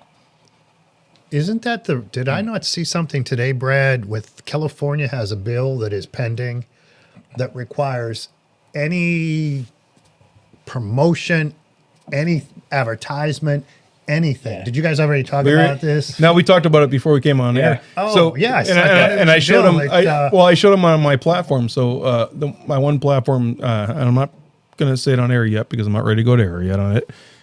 But it's coming soon. It's coming. Coming soon. Kind of like my ED meds. Coming quickly. Going to refrain. Going to refrain. You're right. No, But if I wasn't going to refrain, There you go. no, but I was showing Eric before we came on to air is all the digests that are coming in or anything that is being the bill you're talking about is in California. So Sure. what they're saying is anything that is AI generated needs to be disclosed as AI generated. correct. So in the platform the second platform I just developed is now disclosing that because we are using AI generated summaries. So you're using AI to explain that you're using AI to explain AI. And I've gone cross-eyed. That much sums it up. No, but when you are utilizing AI to provide the context that they're looking at, you have to put a disclosure in bold print. And we have a pill now that says AI generated summary. I get, as a consumer, I get that. Yeah, I you mean, should. I'm not a big fan of government intervention in many things. No, but you should know what you're looking at, right? I need Yeah. to know that what I'm looking at, it's either real or it's And Lou, or back in my day, is it live or is it Memorex, right? So Right? in Yeah. today's world, is it AI? It's going back a few years. Is it real? Yeah. Yeah.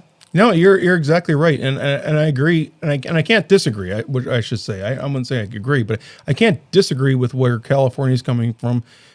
New York also has a law that they just passed at the turn of the 2025 2026 that goes into effect here 6 months later, and we've implemented that too on our AI advertising that utilizes AI generated voices.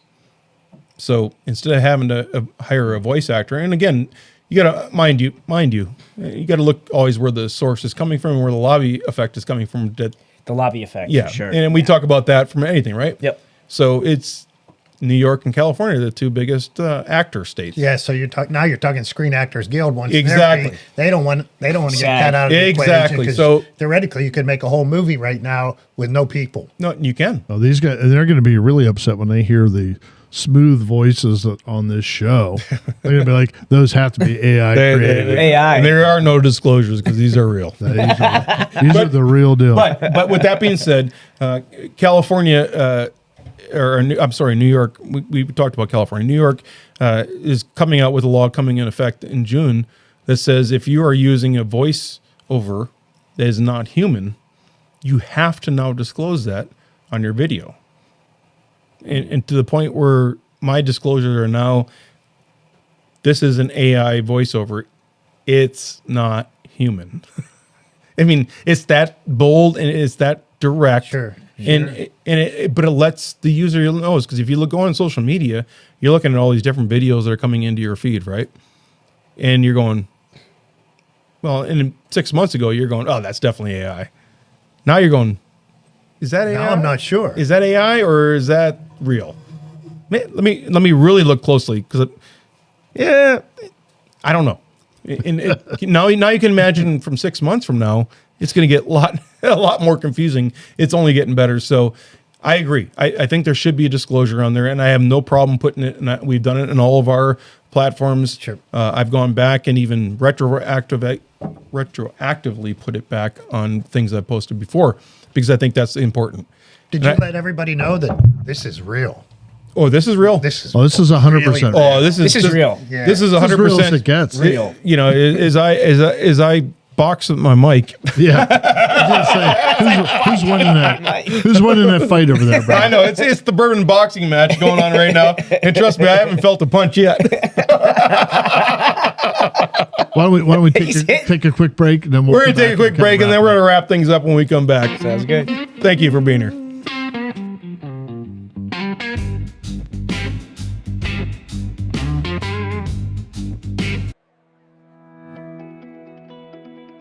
Mike, NIL is getting expensive. Schools need new revenue. Yeah, but not another alumni fundraiser. I've got enough tote bags. What if your ED meds saved you 10% and donated 10% to JMU? Wait, what? How? AlumniMeds.com. You get U.S. licensed healthcare, and the school gets a cut. Win, win, win. Now that's a stat I can get behind. Go Dukes! Already low prices, fast turnaround, totally discreet. Visit AlumniMeds.com and choose your alma mater.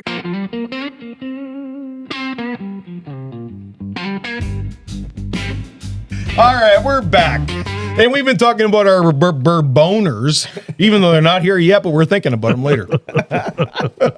So You really went there. No, we really went there. So, yeah, and I'm sorry, Lou. I know. I don't know if we went there. We went there. We started. We went there. No matter what, we get there. No, we definitely do. But I do want to. Bourbonometer. Oh, yeah, the Bourbonometer. Oh. Yeah. So, obviously, this Japanese whiskey is exactly what it sells to be. There's a reason it's been around since 1923. And why It hasn't it's gone such through high quality. And how many fallouts, how many radiation storms? But that explains I think the screw top.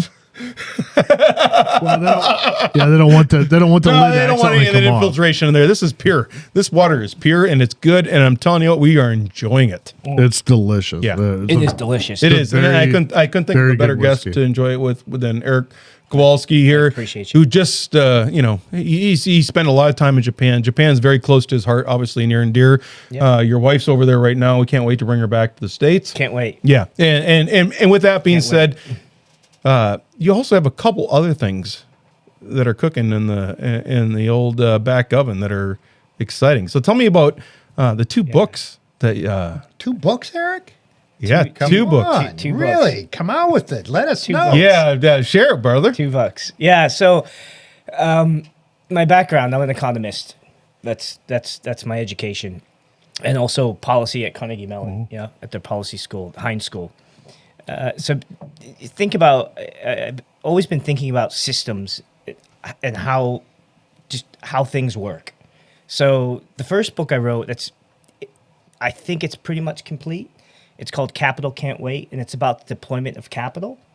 And it talks about, it's the idea that, you have feasibility, so you can't deploy capital without feasibility, so that's important. Makes sense. Then it talks about time. So feasibility and time come before cost. It's all about timing. It's all about timing. It's all about the time to, and it's kind of interesting as well. It's why regions, and I'll use this example, Loudoun County data centers. It's why regions where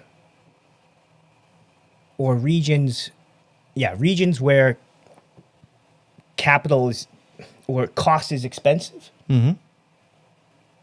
are regions where capital deploys. And in Loudoun County, give you an example of that, because basically what happens is markets, they capitalize On everything. time. Yeah, everything. Up and down the vertical, right? Time is they capitalize time, Yeah. and in land cost, in queuing, in institutional premia, etc. Up and down, right? It's up and down. Yeah. So that book's about that, and talk about I love the title, by the way. Capital Can't Wait. Yeah, it can't wait. It's Can't true. wait. And it really talks about. And right now, it definitely data can't wait. I centers. mean, if you look at the data centers, right? So, and it's why you look at Homer City and the cost per acre, is very very little, or you look at Clearfield where you have a power. But I think the interesting thing is in Loudoun County they just sold 130 acres for $4.4 million per acre. We're talking Loudoun County, Virginia? Virginia, right? Oh. Yeah. 4.4 million, 130. So the developer paid 4.4 million per acre. And by the way, Virginia was That's not cheap. It is and still is the data center, capital. I mean, before data centers were a hot item where, Yep. we're talking about them every day in the news. I mean, Yep. Virginia had the data center warehouses stacked up in very linear fashion. Yep. And Loudoun County is not that far from D.C., right? It's not. It's actually more urban than it is rural. Correct. So it's no wonder that land cost that much money, I guess. But Yeah. big dollars in Loudoun That doesn't County. seem to make sense to me economically that you would stack all those things in a place where, what'd you say, 4.4 per acre? Well, they cluster. So think about this, Lou. Capital clusters. If you think about a downtown, right? Why do you have shops in a stretch? Look at Philadelphia Street, or even look at a very simple example. You have, this is for Indiana, Brunzies, and then you have Danny's Tacos, which is next to it. You have people that come and they cluster to those areas, and the capital clusters as well. It's a natural phenomenon, but it's based on the fact that once you have a region where time becomes the numeraire, and they understand that, where it's predictable and it's speed, then speed becomes power. So take any region. You could even look at other expensive regions as well. Take Silicon Valley. Mm-hmm. That's clustered capital, if you want to call it that, right? I never heard that term. I'm learning so much with you book writers. Well, if you're talking about the data center world, I mean, they've been trying to cluster it around the Great Lakes. Yep. They've had a lot of pushback, and I think that's one of the other big headlines is that about half of the deployments right now are on pause. So, yeah, and for various reasons, and we can get into all those, but we're not going to in the fourth segment of our show, of our bourbon shows today. Should though. No, we should though. But we will eventually. But there's been pauses all over, and for good reason. And it's very multifaceted. It could depend on the community. It could depend on resources. It can depend on labor. It can depend on cost. You get into. We talked about the electricity. Guarantees that the community is not going to have to suffer. Yep. The water, issues that the community, water, and especially up in the Great Lakes. I mean, they're very cognizant about their water up there because they have a great pure source of water. And how's that going to be utilized? Is it going to affect the local communities? Is it going to affect their water supply? All those things. So. All those things come into play. Yeah. Yeah. But time is. I just argue that time is much more important than cost. But feasibility comes first. Time comes second. Cost, once those two constraints clear, then you have cost. So do you think time is even more important now with the uptick in AI? Because time is, if you look at the 12-month spectrum of AI right now, what it is 12 months ago versus what it is today. That's why it's so important. Right? That's exactly why it's so important. Yeah, and that's what I was kind of getting to. So I understand exactly where you're coming from because it's changing. I've talked about this over and over again. It changes. As we're even sitting here filming this episode, we're going to come out of this and there's going to be 4 or 5 new headlines. Mm-hmm. Major headlines that come out of it that we aren't even aware of as we went into it. Yep. If only there was so a that's tool your first that would. book, Eric? That's the first one. Yeah. So what's Share the other one. I got a little preview of it. I've been iterating on my other stuff. You have I to haven't read gotten it. a chance to read it. I'm going to read it though. I'm telling you. The other book looks at systems and it looks at stress of systems. Essentially looking. I'll give you an example with the Strait of Hormuz, for example, because that probably makes the most sense. And right now it would for everyone, especially with we talked about energy prices, etc. But it looks at system stress being represented by basically a mathematical equation where it looks at the fact that your system, you have noise and complexity in systems. Mm-hmm. But I break it down and say, yeah, but there's structure behind every system as well. So below the noise and complexity, there's structure, and I can express that in a mathematical formula. Yeah. And the way I look at it is every system, oil markets, for example. We'll go into it, right? So system stress is equal to scarcity pressure times the rigidity of the system. Did you say Virginia? I said virginity. Rigidity. Oh, rigidity. I thought. Rigidity. Did you not think it was virginity? You hear what you want to hear, Brad. How Brad, rigid don't forget, my company's myedmeds.com. I think of rigidity. Yeah. You're right. Actually, that rigidity was I mean, the word. Shameless rigidity plug. was the word. Shameless plug. Either term was Rigidity and piquing Lou's interest. exactly. And then we look at, and then the third variable is going to be expressed in optionality, but effective optionality. So when systems become stressed, the first order effect is going to be price. Then you have a breakdown of the system, and then you have a reorganization of the system in your third order effect. But those are all probabilities. You can't really define that, but you can definitely define the fact that any system, the first thing that happens is going to be price. And that's first order. That means it's a direct effect. Yeah. And we saw that. We saw that with oil prices. Yeah, Sure. we're seeing that with a lot of different things, right? With a lot of things. Electricity, oil prices, you get it on the line. Everything. Right? Go down the line. Yep. So it can apply to liquidity in markets. You can apply it to natural gas basins. We talked about that. We talked right? about that. Yeah. Why price is low here because we're constrained, right? We are constrained. So the name of the book is Constraints. That was my next question. What is the name of the book? It's called. It's called. Well, I'm going to call it probably Constraint is the name of the project. It's not out yet, but It's not out yet. I'm about halfway done with it. Yeah, our listeners are getting a preview of what's to come. So True. I was going to ask where people could find them, but no, they're not done too. yet. and when they do come out, we're going to have Eric back on and make 100%. we can announce Yeah, we'll exactly where they're out, Exactly whether where it's they're Amazon or your website or we'll make it really easy for people to find them. exactly. And I really want to thank Brad because when I started writing the first book, I'd been thinking about this for a while, and Brad, when you wrote your first book, we were talking about it, executive, and attended some of your events. I was thinking, I'm like, I'm going to do this. You should, and I told you should. And you told me I should. So I really thank you. I'm so proud of you, brother. For that. I really appreciate it. If everything you got going on in your life, getting married, that's the best thing. That right? That is the best thing that's ever happened. There's no doubt. Amongst all this, and also what you're doing for your company and the natural gas, you are a pillar in the industry. And if I was still in the industry, I would be very proud to associate with you. I'm very proud to talk to you right now because you're one of the smartest guys I've ever met, to be honest. I feel honored to be here, and I appreciate being here.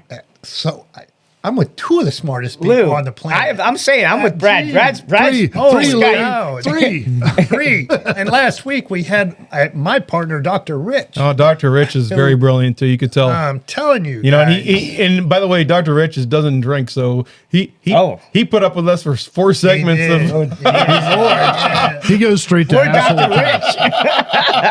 And Dr. Rich, I love you, brother. I mean, you are a trooper. He even admitted he goes straight to asshole town. Yeah. Asshole. What do you call it? Assholeville? Yeah, asshole town. What did I call it? Did I call it Assholeville? Yeah, he didn't appreciate the Bourboner. He didn't like that one. Actually, that was his phrase. That was It no, was he his made phrase. it. Yeah. I mean, he appreciated what it is. Yeah. I think he called you that, right? Well, the question was, as an amateur bourbon drinker, What am I? A bourbonnette, a bourbon, blah, blah, blah, blah, blah, and then all of a sudden, Rich just came out with You're a bourboner. Yeah. That was perfect. Which makes sense because the completely sober guy in the room figured out exactly what Louis was. Yeah. No, But Not only the completely sober guy, but the doctor in the room.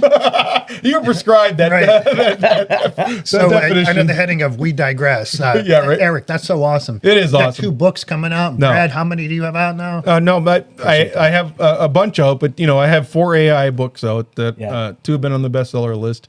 My newest is Operational AI Governance, and I'm very proud of it. I've much like you in the system work. I developed a 16-layer operational AI governance structure for Fortune 500 and 1,000 companies to So important. Yeah, to embed, and it's an ever moving target. We talked about my new platform that's coming out, but it's an ever moving target every week.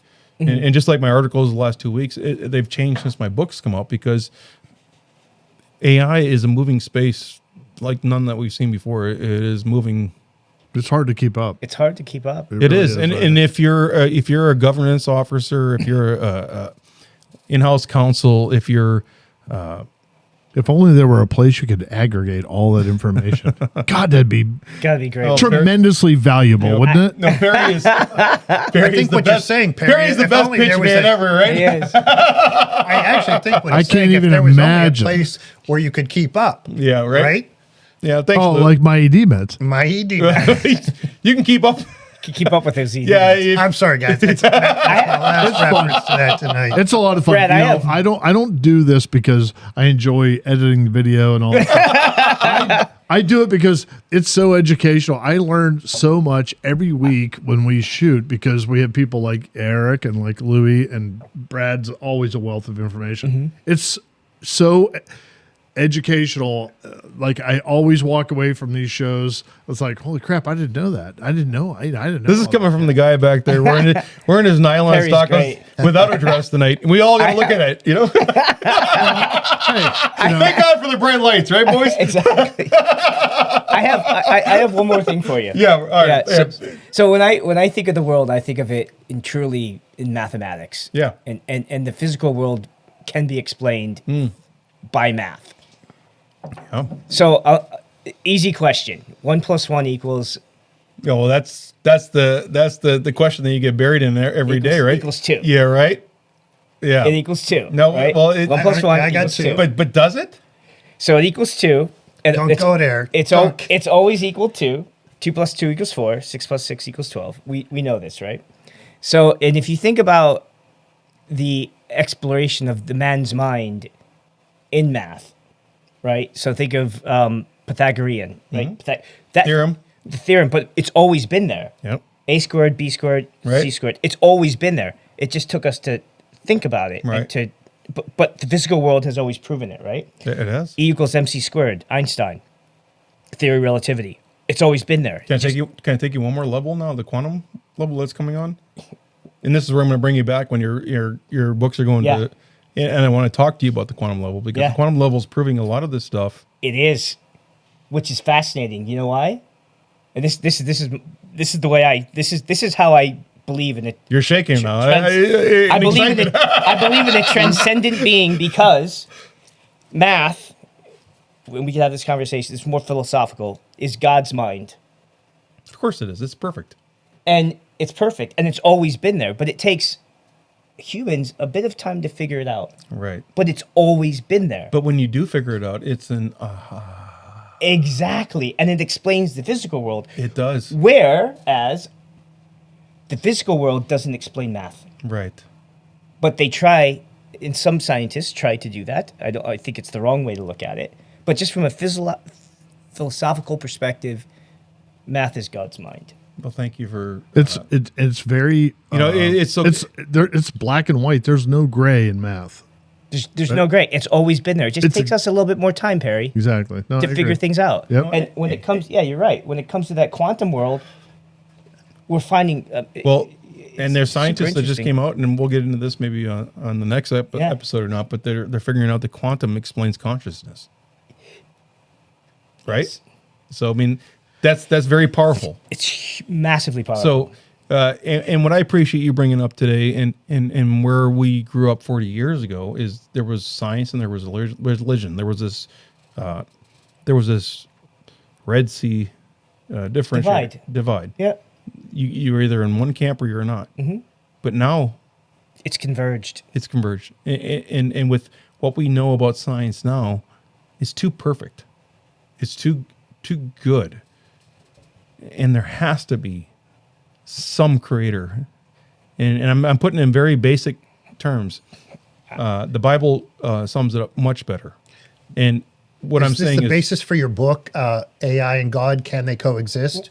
very, very much so, very much so, and what my basis is my secondary basis in the book is.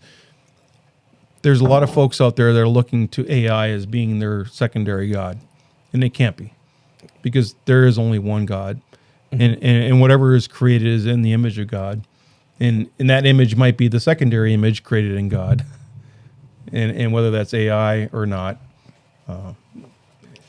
Remains to be seen. Yeah. Wow. But you still, A but lot you, going on here. That's heavy. Barry. But if It's you heavy. look, but if you look at those, those learning models, yeah, Right. and if you look at the math behind it, Right. it's always been there. It's always been there. Linear algebra's always been there. Not gone away. But we're Figuring it We're out. figuring it out, and we're able to capture it quickly, and now take it to the next level. That's and, right. And again, when I get into the quantum level, that's when it gets into the subconscious level. Yep. And that's always been the answer: is how do we have our conscious, our subconscious? You know, Yeah. Oh, God, that's a whole nother show. Do androids dream of electric sheep?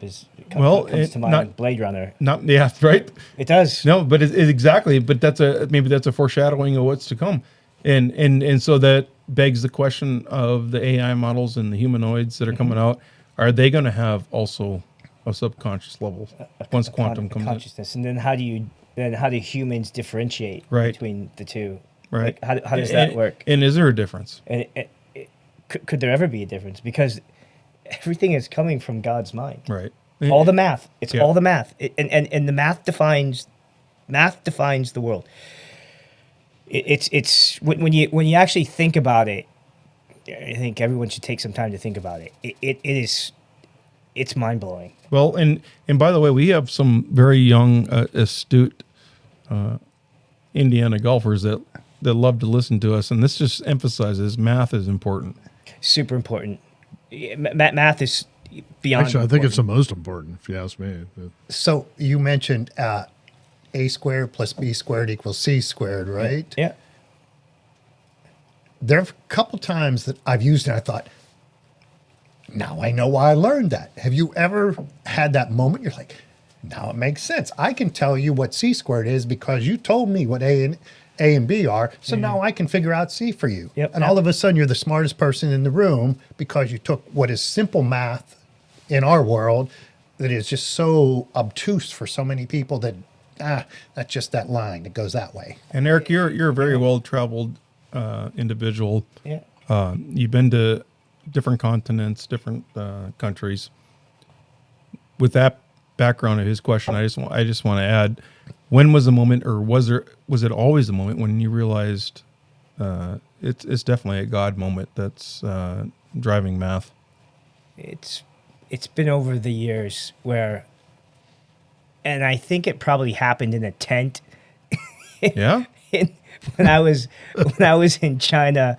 Not Japan. No, this is China. This is on your way to Japan. We might be talking about max Loubricity. I know, right? I sounded like this might be over the top. We're getting to max Loubricity here. It probably started at I'd say that's when it was. It was How long ago around was that? 2017. Oh, And where were you? I'm sorry. In a tent.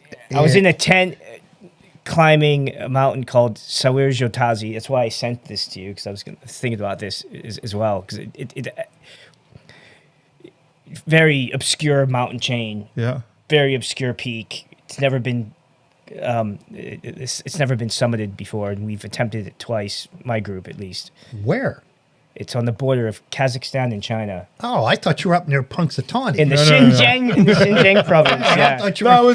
he was just on the Kazakhstan border. Okay. but that's Different groundhog. well, that's where. Yeah, exactly. Different border. It's not Washington County, maybe. Gotcha. Indiana, Gotcha. right? Sorry. But No, but tell me what triggered you at that moment to feel this? I think it's so eye-opening to hear from somebody so intelligent. I think it went something from 1 ice axe, 2 ice axe equals 2. Yeah. Ice tools, you call them as well. Yeah. And it was very simple. And then I thought to myself, okay, well, you also have. I was thinking about slopes. Like what's the slope? Oh, that's about a 60% slope. That's pretty challenging. Yeah. And I thought to myself, this mountain, it's always been here Yeah. Well, at least since we known, right? since we've known, Yeah. but it's always been here. It was Yeah. a formation, right? Yep. And I thought to myself, okay, well, then what else has always been here that we can measure? That we couldn't measure before, but now we can measure? Oh, we can. Or we developed the ability to measure. Ability and the intuition. And, something else I thought about as well was, if you look at algebra and calculus, imaginary numbers come into play. Right? Which is the first time. Which is the first time. I've always challenged people up until about 20 or at least 10 years ago. When does algebra really come into play unless you're a NASA rocket scientist or in the engineering realm of a very complicated mix, right? Yeah. But it comes into play into everything we do. Everything we do. Everything we do. We're just not cognizant every day of the formula that went into striking a golf ball. And little did we know when we were studying algebra in high school that it was everything that we're doing, everything that we are. Yep. AC/DC power. You cannot have AC/DC power if you don't understand imaginary numbers. The square root of -1, for example. You can't have it. It doesn't work. The square root of -1 is I. It's an imaginary number. But when you look at the curves, you have to have it. The Arabs realized that. And that was the foundation of calculus. I'm crossing over past Max right now. I remember telling my stepson when he was, I don't know, 5th grade, and they were doing the multiplication tables. Yeah. And it was, 1 to 10, 1 to 10. And I said, learn every single one of these simple mathematic functions. You'll use them your entire life. Yep. Sure. Your entire life. Yep. Once you understand that, the rest of it's not easy, but it'll all make sense. And much like Eric, I don't know if he did or not. We'll find out. Well, much like Eric, I was post high school, post college, post law school. Yeah. When I realized God is so perfect. So perfect. And when you realize that, I don't know, this isn't turned into a religion episode, but I think it comes back to science and mathematics, and no better than to talk to somebody from CMU that's studied this, that's writing books about it. God is perfect. Yep. And when you look at it, and everything is perfect. And I would challenge anybody to look at everything and think that you could throw up a million times, a bazillion times, a gazillion times. I don't care what the biggest number is of molecules. And if they all come back and they're just as perfect as we are today, with every system that's working in sync, that's never going to happen. And that's the most mind-boggling thing you can think of. Systems are complex and they still work. Right. But there's structure to the systems. Right. It's just not noise and complexity. No. It's not. No, it's There's not. a structure to it, and it's not. all explained by math. This tracks with your second book. We're all molecules, but we are structured into this system. Yeah. Right? Otherwise, we're just cells if we don't have the system, which is our brain. And here's the other thing about it that I think is very important to understand as well. We all have free will. Yes. Right? We all do. And you have structure, and then you have free will. You have both. It's a cool dichotomy. It is. Really cool, right? Yep. And wow. It's also that dichotomy that probably confuses a lot of people. Don't think it's so simple. You need time to think about it in a tent when you're traveling. trying to be the first one to summit a mountain on the border of.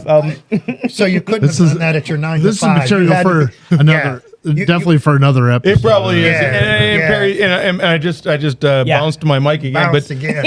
But Perry's giving me the bunny ears back there. He's giving it to him. And it literally got one stiletto up in the air, and I don't want to see that. You don't want to see two. No. One is better than two in this case. When is one better than two? Yeah. When you're looking at Perry's stilettos. That's right. Yeah. Upright. That's right. So with that said, the Bourbonometer is down. Our guest count is up. Thank you, Eric Kowalski, for being here. Love you, brother. Love you too. Congratulations, Lou. Thank you. Can I tell you? My favorite wrestler growing up was Killer Kowalski. Oh, yeah, that guy. I don't know if you remember that guy. I do. No. I get it all the time. I think, he used to fight Baron Cicluna and Dominic DeNucci. It was the battle of the cultures back in the old days of Chili Billy Cordelia wrestling in Western Pennsylvania. One interesting thing about wrestling, you could talk about wrestling in Tokyo after World War II, and it was such a that's another story for another day, but very unique. I'm sure it was. Yeah, it's still unique today. Well, in in the Tokyo United after States. World War II, it was a rebuilding process, wasn't It it? was, and the U.S. wrestlers came into Japan and were beaten for a reason, right? There's some great stories about that. It was a great conversation today. Anyways, you guys are awesome. thank you for being here. Thank you. Thank you, boys. Love you guys. Cheers to you. Cheers. Salute. Salute. How did they say that? We'll see y'all soon. This has been Bourbon with Brad. Be sure to like and follow. Cheers. The views and opinions shared on the Bourbon with Brad podcast are our own and those of our guests. Nothing we discuss should be taken as financial, legal, business, or gambling advice. Don't make investment, business, or betting decisions based on our conversations, as you should always talk to a qualified professional. Always drink responsibly, never drink and drive, and only consume alcohol if you are of legal drinking age.